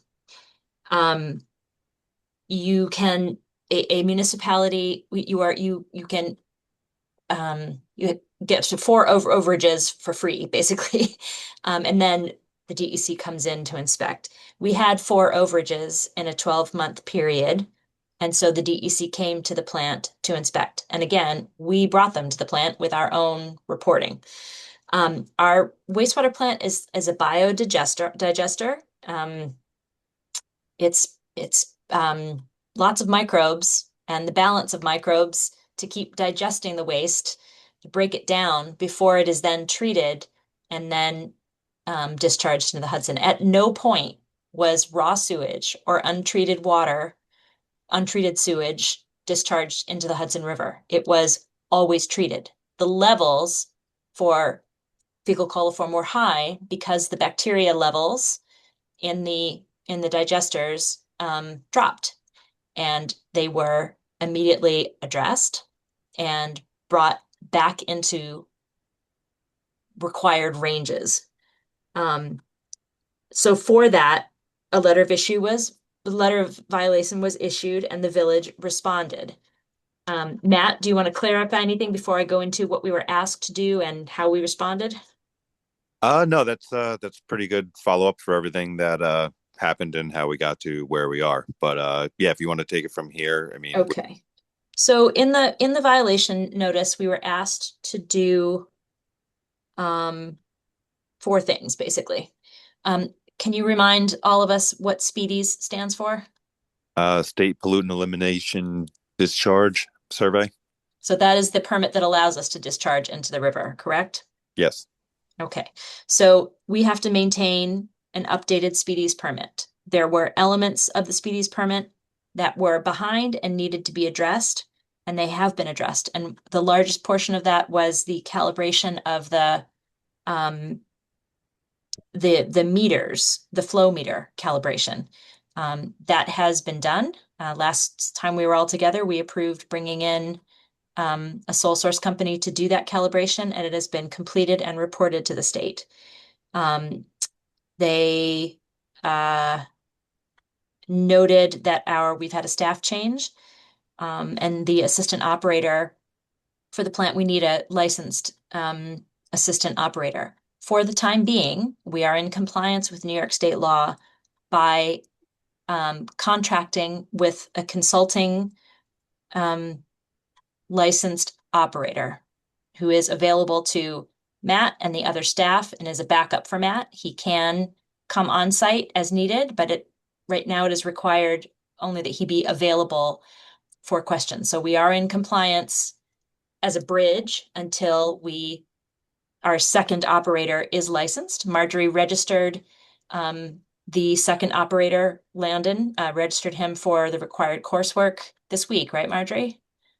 Yes. Yep. And the training starts in January, and by June he should have. It's an intense 2-week intense coursework. We are paying for that. We agreed, all of us, to pay for that. He should be licensed by June, Matt, July. Yeah, he should be finished with school roughly by June, and then yeah, as soon as he sits in for the ABC test, which is what actually grants him the license. But yeah, as soon as he passes school, he can sit in for that. Okay. And I just wanted to read into the public record the response from the DEC, so that will also be available as part of the public record. Thank you for sending the flow meter calibration. The notice of violation response is satisfactory. Please send the confirmation once the assistant operator has been licensed. Regarding the question from Mayor Foley, if any penalties will be in effect, we are not pursuing penalties at this time. The department appreciates your cooperation and anticipates your continued cooperation in complying with your Speedies permit. And that's signed Meryl Maria Benny, the environmental specialist, program specialist one of our region for the Division of Water. So our response and actions have been recognized and accepted. We were not levied fines as we could have been. Is there anything else that you want to add to that, Matt, before I ask the board for questions?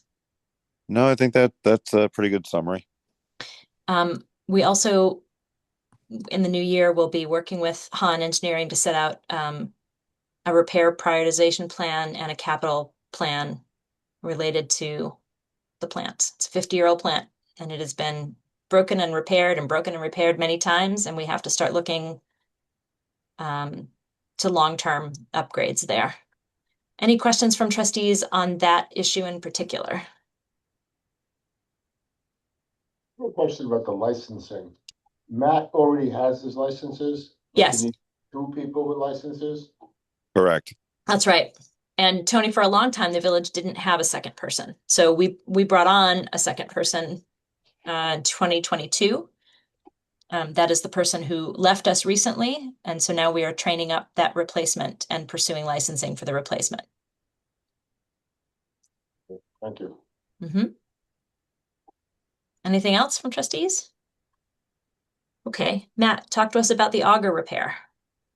So yeah, we've put some serious work into the auger over the past 5 years. We've had the gearbox replaced when we did the commuter, and we've done the brush kit repair to keep it operational. But we got something that was in there that kind of put the recently installed brush kit. It ripped it right off the auger. So it's been down. It was in the report when DC was on site. So yeah, it just basically, we just need to put the brush kit back online, and then we can put that back in there. But the auger is basically designed to take out any heavier debris, so it doesn't damage the pumps as it goes downstream through the process of the plant. So we need to replace the brush kit To get it back online, correct. to get it back online. Questions from trustees? It takes 4 to 6 weeks to get it if we order it today, or it's already on order? Last time they told us the same thing, and we got it in about 2 weeks. It's kind of a just stock answer, but with the holidays, it might actually not get here until after the new year. Does Amazon have it? We can't go through Amazon just because of the bidding process, and this is a sole source product from the manufacturer, from the regional rep. Matt, is there an installation cost as well, or is that something you do? We've done it. We do it in house. Okay, thanks. Yep, no problem. If there are no further questions, would someone like to make a motion related to the auger brush kit? Make that motion and we get it. Thank you. Could you say it again, Tony? I couldn't hear you. I make the motion that we get it. To accept the bid, if you can read the amount into the. The bid for $1,576.71 from Jaeger Corporation. Second. All in favor? Aye. Aye. So Matt, I think just in summary, is it fair to say that your job is as much art as it is science in terms of balancing microbes? Yes. And how often do overages like we experience, is that something that happens in other municipalities? Definitely. Sometimes it happens due to lab error, collection, during the collection process. Sometimes it happens, it could be something that was collected on a nitrile glove and you might have touched the inside cap of it, and it could just go from there. But yeah, it is fairly common, but yeah, it's not as common to get the numbers as high as we were getting. So it's yeah, that one is still under, but I don't think it's anything that we should be relatively looking for. Like I said, we finished out the rest of the season in compliance, and the numbers so far have been good coming out of everything else. So it's just basically trying to get back to it and making sure that the microbes are happy so it doesn't happen again when the season starts up again in May. I do appreciate a happy microbe. Don't we all? Matt, are you getting all the help you need for for this sort of the capital replacement plan, or is there more support you need? I think that with Han Engineering now being involved, we're addressing everything within the budget and like pretty much trying to address like the high ticket items first as to major upgrades and everything else. But yeah, I think that we're in a decent place moving forward. I mean, there hasn't been, Andrew, a focused session yet. I mean, the engineers have been on site and reviewed, they have concepts of what we need to do next. But in terms of developing a plan, there will be something, starting in January, they're going to be actively working on this, and there will be prioritization lists and plans for us to review. Yeah. And that will sort of dovetail with the budgeting process too, right? Exactly. Okay, thanks. Okay, anything else, Matt? No, I think that's it. I mean, we got the new workstations in, reservoirs are gaining. We have Hawk coming in tomorrow to look at the turbidimeters. They said that they have a fix. So yeah, everything is kind of heading in the right direction. And I would just ask that Trustee Bartis is coming to department heads tomorrow. Yep. But I would ask you and Bugsy, now that we have both of our new trustees on, to schedule facility tours. Definitely, we can do that. Awesome. All right. Well, you. we will see everybody tomorrow then. Good night. All right. Have a good one. Bye. Good night. Next is Fire Company. I want to recognize the newly elected officers. Matt Stelz will continue as chief. In the assistant chief position will be Josh DiNardo. Deputy chief will continue to be Jeff Phillips. On the company side of the house, Lillian Mosier has been reelected president. And we have a new, or returning, I should say, vice president coming in. Mike Bowman is coming back into a leadership role at the Fire Company. And I just want to read into the record a brief item from the Fire Company's monthly report. And this is written by Chief Stelz. Come January 2026, the Cold Spring Fire Company will officially be in operation for 130 years. That's an incredible accomplishment for any organization, and even more remarkable when you realize that ours is still, and always has been, 100% volunteer. Administratively, Firematic and every other facet of the company is run by individuals who unselfishly put others before themselves. We continue the traditions of the past while creating new ones for future generations of Cold Spring's bravest. Thank you to the company for all you do day in and day out. Thank you very, very much. And I would say, if you're out there in the studio audience and beyond, if you think you have what it takes to be one of Cold Spring's bravest, why, please reach out to the company. Congratulations.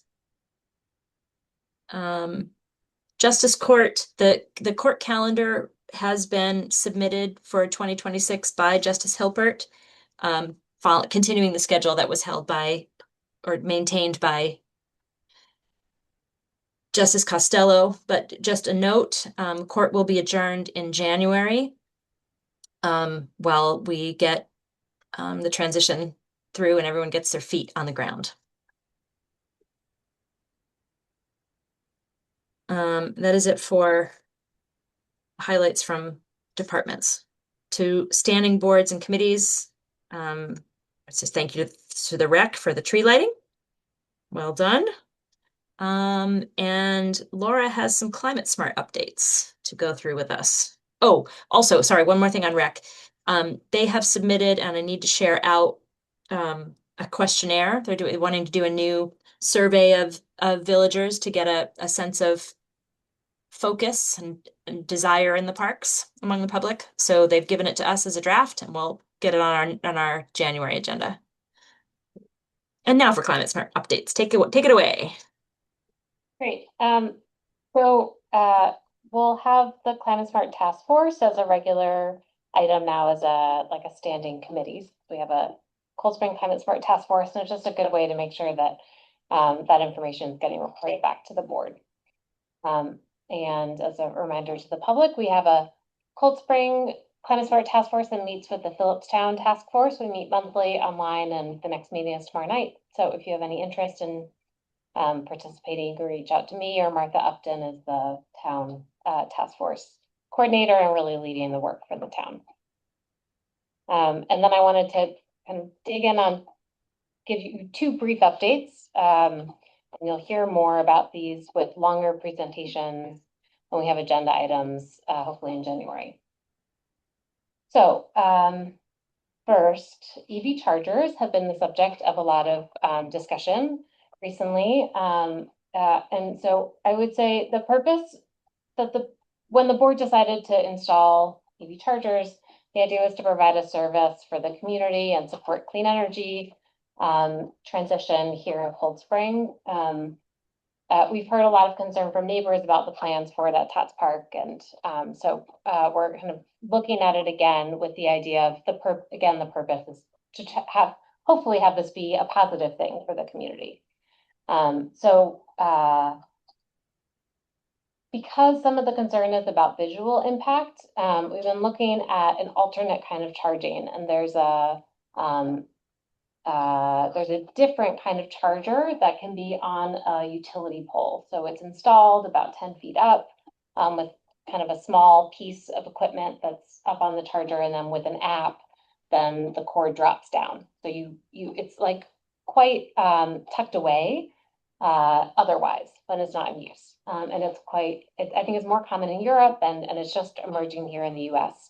We've had the opportunity to connect to the company that's trying to build out in New York and are interested in working with us. So there's no ground footprint because they don't have to do trenching. There's very little visual impact. There's no installation kind of on, in the grass area. So all of those I hope make it attractive. At the same time, we don't know whether it's actually feasible here. We're still in like very initial conversations. It has to be at a place where there is a pole. We have to get approval from Central Hudson. Everything has to work out, and we know that these are challenging. So this is just to let the public know that we're looking into this and look forward to providing more information hopefully in the new year for the board to consider.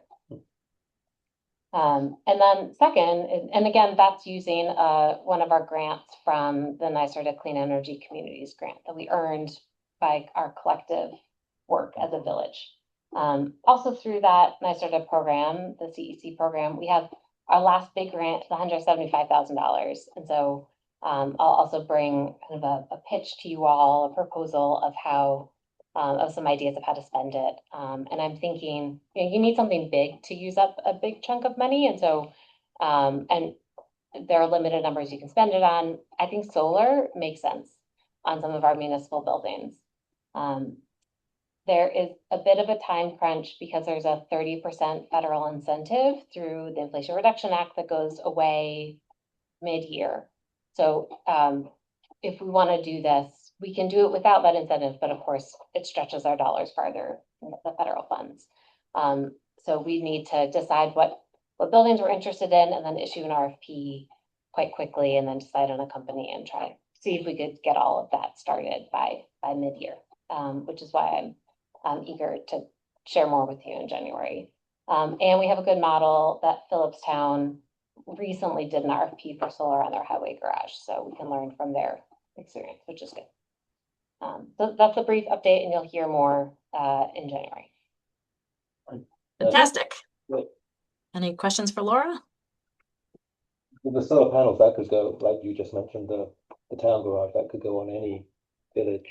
Well, it sounds good to me. installation, right? It can go, but as I understand, a number of our roofs are not in good condition. And so there are, like everything else, we have old infrastructure. And so we really have to think of that when we're siting it. So that's part of, I've got kind of a spreadsheet of options that I'll show you. And I've tried to think about those considerations, and we want to kind of crowdsource from staff and the board and the public about the pros and cons of the different sites. But some of them I think will fall away just about feasibility. Yeah. That's great. Laura, thank you so much. Yeah. You've been just a powerhouse on this front.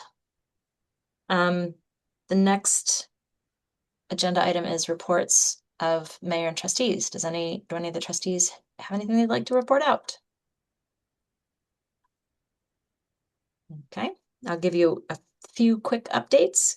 Happy news, the closing for the Eustis property donation is scheduled for next Friday, 12/19. So that moves us forward on the dam. The Royal contract had one more session today. We were hoping to have it ready for this meeting, and me being out has delayed it a bit, but it will be ready for board review and approval and village attorney review by Friday. We also received yesterday some drafts and guidance related to the parking waivers that we need to be making determinations on for 37 Main and 1 Depot Square. I will share those out, and we need to schedule a conversation with our attorneys about that. And chapter 126 will be ready for a final vote next week. I appreciate everyone's patience. I've been out a lot, and it has thrown schedule off on a number of things. So thank you for being flexible as we got things back in order. One sec.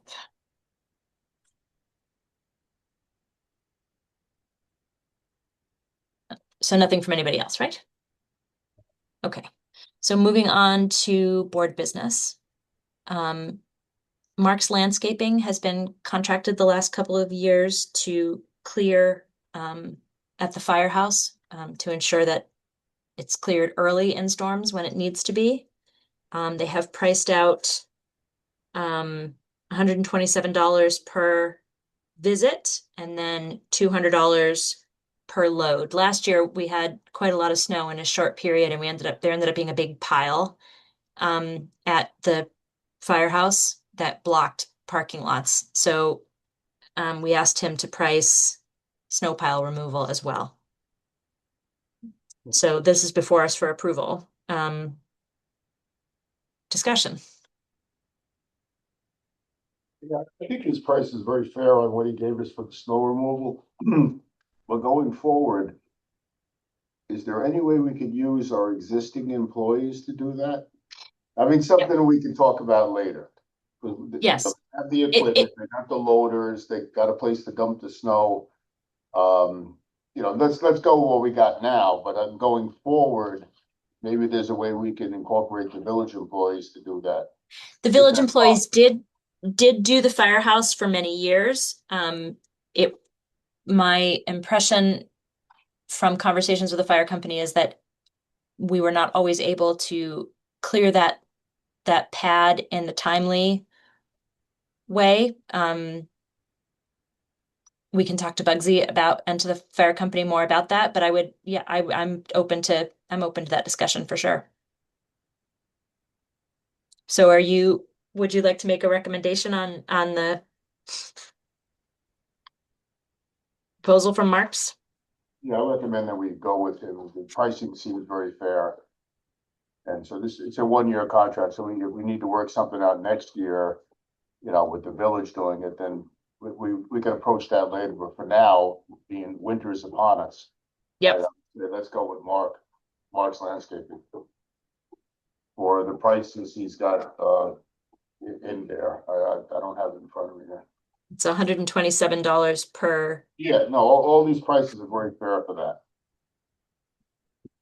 So as submitted. as submitted. Do I need to go through the pricing? I think you can refer to, because it lays out pricing of snow at different depths. I don't think you need to go through all of that. I think that saying as submitted is sufficient. Clark, are you comfortable with that? Yeah. Second. All in favor? Aye. Okay. As you know, we hired from within our ranks for the new operator on the water and wastewater side. It was a person who was shared between highway and water and wastewater. He is now full-time in water and wastewater. We are interviewing currently for a laborer to be the next shared laborer between the two departments. In the meantime, it's winter. And one of the folks who was seasonal help for us over the summer would like to come back and is willing to come back for the month of the period 12/12 to 1/25 while he's home on university break. So the recommendation from Bugsy is that we hire Jesse Tippett. I don't see the amount on this one. I believe the amount was $20.36 an hour. Is that correct, Clark? Yeah, That's correct. I think the dates are not correct. 12/12. 26. It's starting Friday. Sorry, cut and paste. So the dates are 12/12/2025 to January 25th. Oh, 26, yes. At a rate of $20.36, because when he worked for us before, that was the rate he was being paid. That is the motion. Is there a second? Second. Discussion? All in favor? Aye. Hi. Thank you for coming back, Jesse. Next up, we already dealt with the auger brush. The next is authorizing the mayor to sign the intermunicipal agreement between the County of Putnam and the Village of Cold Spring regarding sales tax collection and distribution. So you have it in front of you.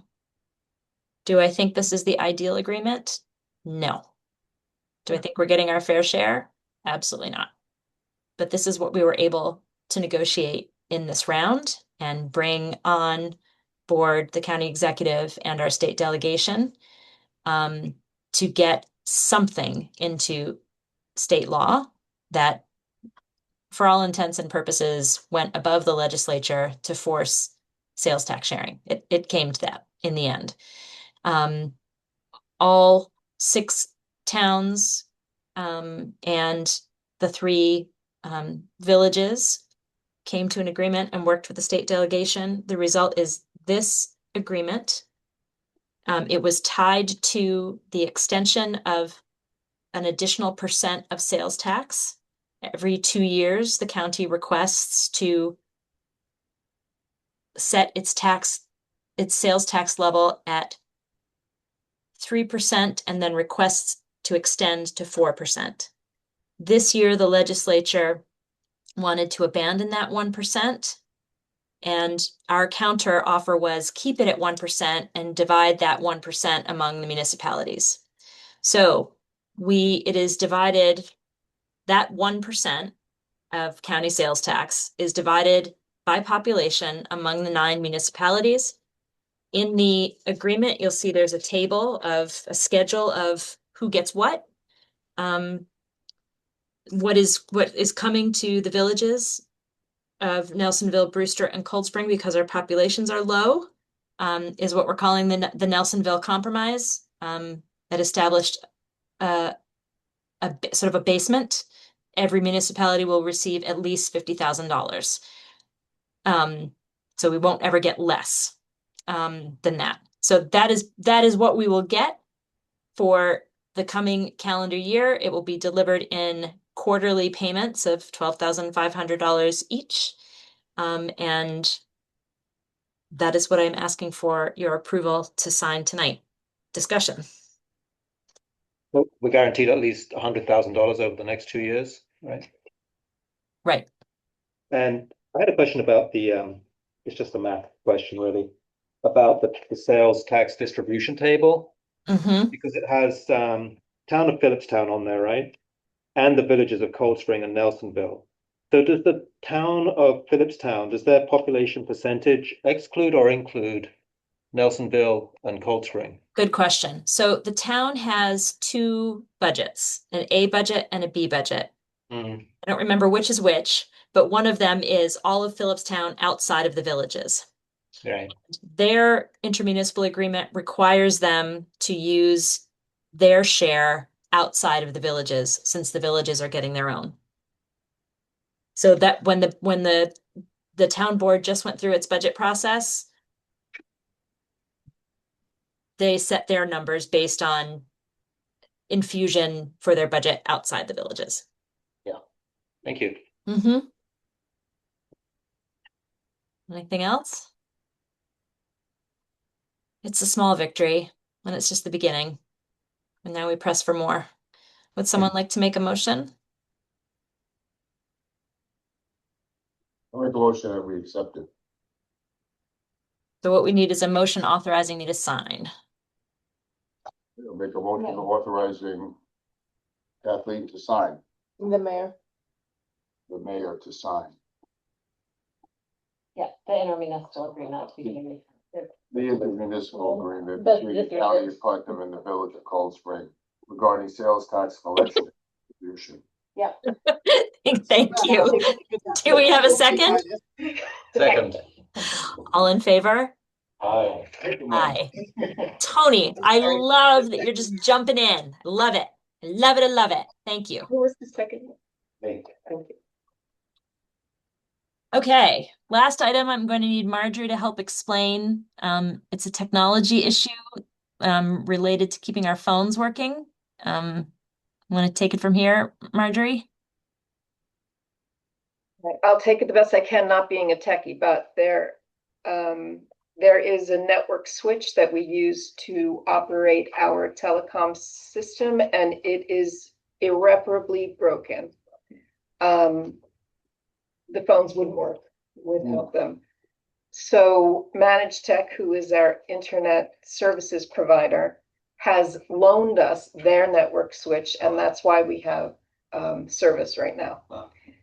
In the meantime, they did some research and came up with quotes for a replacement, and we're tonight putting them on the agenda. The first quote was Netgear Full. I don't know what PoE means, but managed business switch.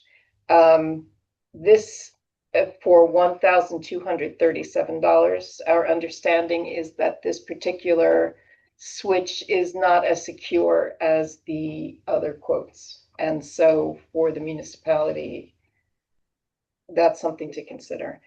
Quote 2038, which all these quotes should be attached to the agenda packet.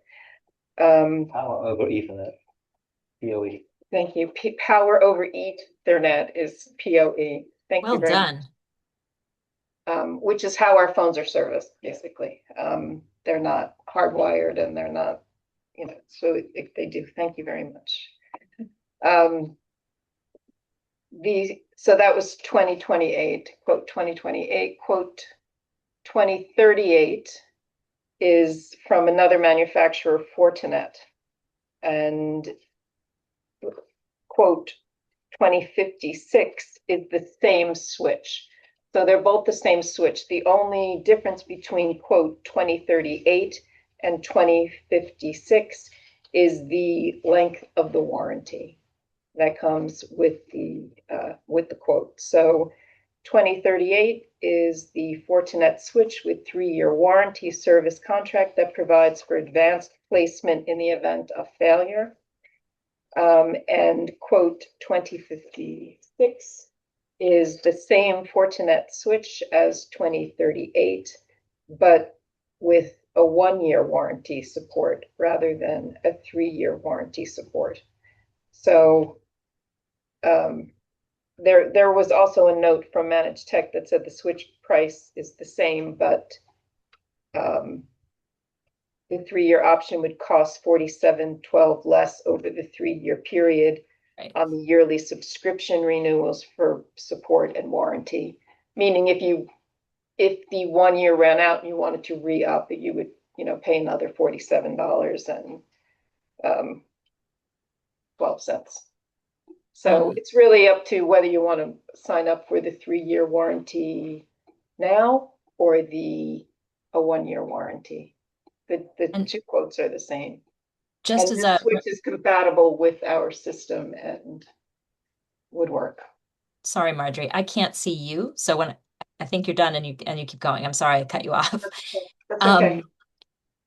just as a reminder to the board, we do have a procurement policy that allows us to choose, I'm not remembering the language right now. It's best quality rather than lowest bid. If we think that a higher bid gives us a better quality and better outcome, we can choose one that is not the lowest bid. I obviously have big concerns about the low bid with security. So to me, it comes down to 2038 and 2056. Mayor, I just wanted Yep. to, actually, the low bid, the price for the switch is $1,140.43. So the switch itself is the low bid between Netgear and Fortinet. It's the warranty that's attached to the other two quotes. The Right. Netgear doesn't come with a warranty. But the switch, it's an inferior switch at the lower price, as I understand it, right? It's not actually, 680. Not as It's secure. Not as secure. I think that you're looking at the total cost that includes Right. the institution.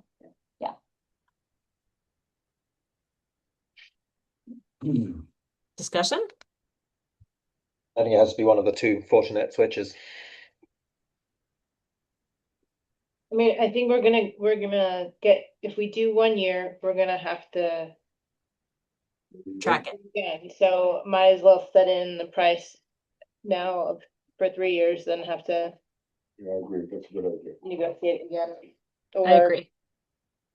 whatever the technology term is for having to look at this again. And Michelle said that there's funds for this. And does it come out of fund Yeah, we balance? kind of don't have an option. Yeah.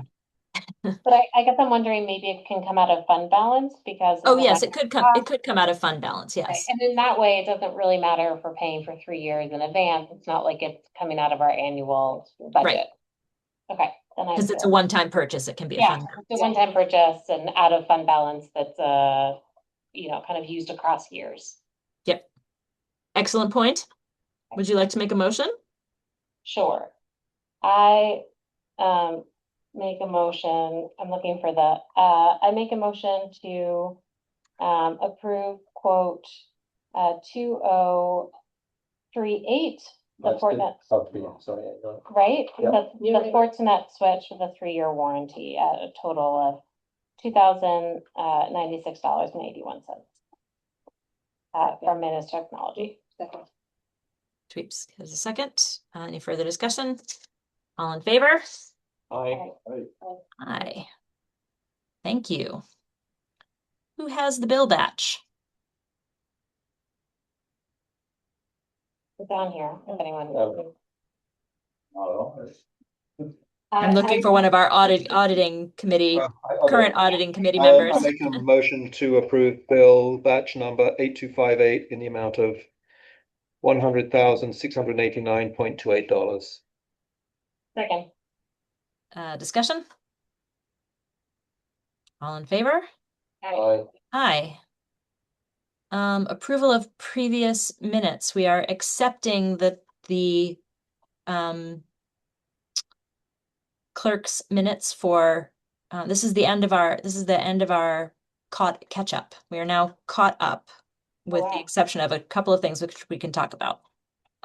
So what's in front of us is February 26th, 25, March 3rd, April 16th, April 23rd, and August 23rd, 2025. July. What? July. I'm sorry, July. and March 5th. I said March 5th. Yeah. Great. Are we approving or accepting them? We are accepting. You're making a motion to accept. Yeah. Is that your motion? Yes, I'll make a motion to Okay. accept. Make a motion to accept the minutes of previous meetings. 2/26/25, 3/5/25, 4/16/25, 4/23/25, and 7/23/25. Second. All in favor? Aye. Aye. There are, I think, 4 meetings that were small, single agenda item meetings for business, like approving an expense or small things that were not recorded, and the former clerk did not leave notes. So we have to figure out how to, with NICOM, how we account for those in recording, in recording minutes. So that will be the last bit of it. We have one member of the public and one member of I don't know who's in the room. Is anybody left in the room? Ian and Lorelei are in. Would the Really board close like to, what? There are two members of the public in the room. Okay, would the board like to entertain public comment? Yes. Sure. Okay, is there anyone wishing to speak? The long-suffering Brian Tormey, hello. If this is the appropriate time, I'm more than happy to and appreciate being recognized. I appreciate the reference to the project at 37 and the parking, the advancement of the discussions on the parking. I just want to, ask and implore the board that any forward momentum is greatly appreciated, as we have a longstanding business of the community, Angie's Bakery, eagerly awaiting the move into it. So anything and everything we can do to help move it forward, I greatly appreciate. But I do understand the importance of going through it in the necessary and procedural way that you are. Thank you very much. Brian, Michael? Brian, what's the progress with there now with the build out? They're going to start moving things. We will not operate, right, until we have to go through the parking piece and before operation. But I think they are starting moving some things very shortly, and we're making very good progress on all the build out aspects, and should be complete here very shortly. Fantastic. Yeah. Looking forward. Yes. Thank you. Warm, tasty treats to be had. Anything from the current? Okie doke. We'll close public comment then. We now have an executive session to discuss the employment history of particular persons. We will be adjourning after that executive session. So Michael, you're welcome to stick around, but there will be no news after the meeting. So I would make a motion to enter executive session. Second. All in favor? Aye. Aye. Thank you. So we'll just get. I forgot to say that. Oh yeah, Merry Christmas. Yeah. See ya. Merry Christmas, Happy Holidays. Thank you all. We're gonna go to the bathroom quickly. Okay. Oh, these guys are the public. Oh, there we go. 21 is what time? It's 9:37. 9:37. At 9:35, I made a motion to exit executive session. Trustee Woods seconded, and we voted unanimously to exit executive session. Now I make a motion to adjourn. All in favor? Aye. Aye. Bye. Good night. Good night. Bye. You were awesome. First meeting. Stop recording. Just meeting.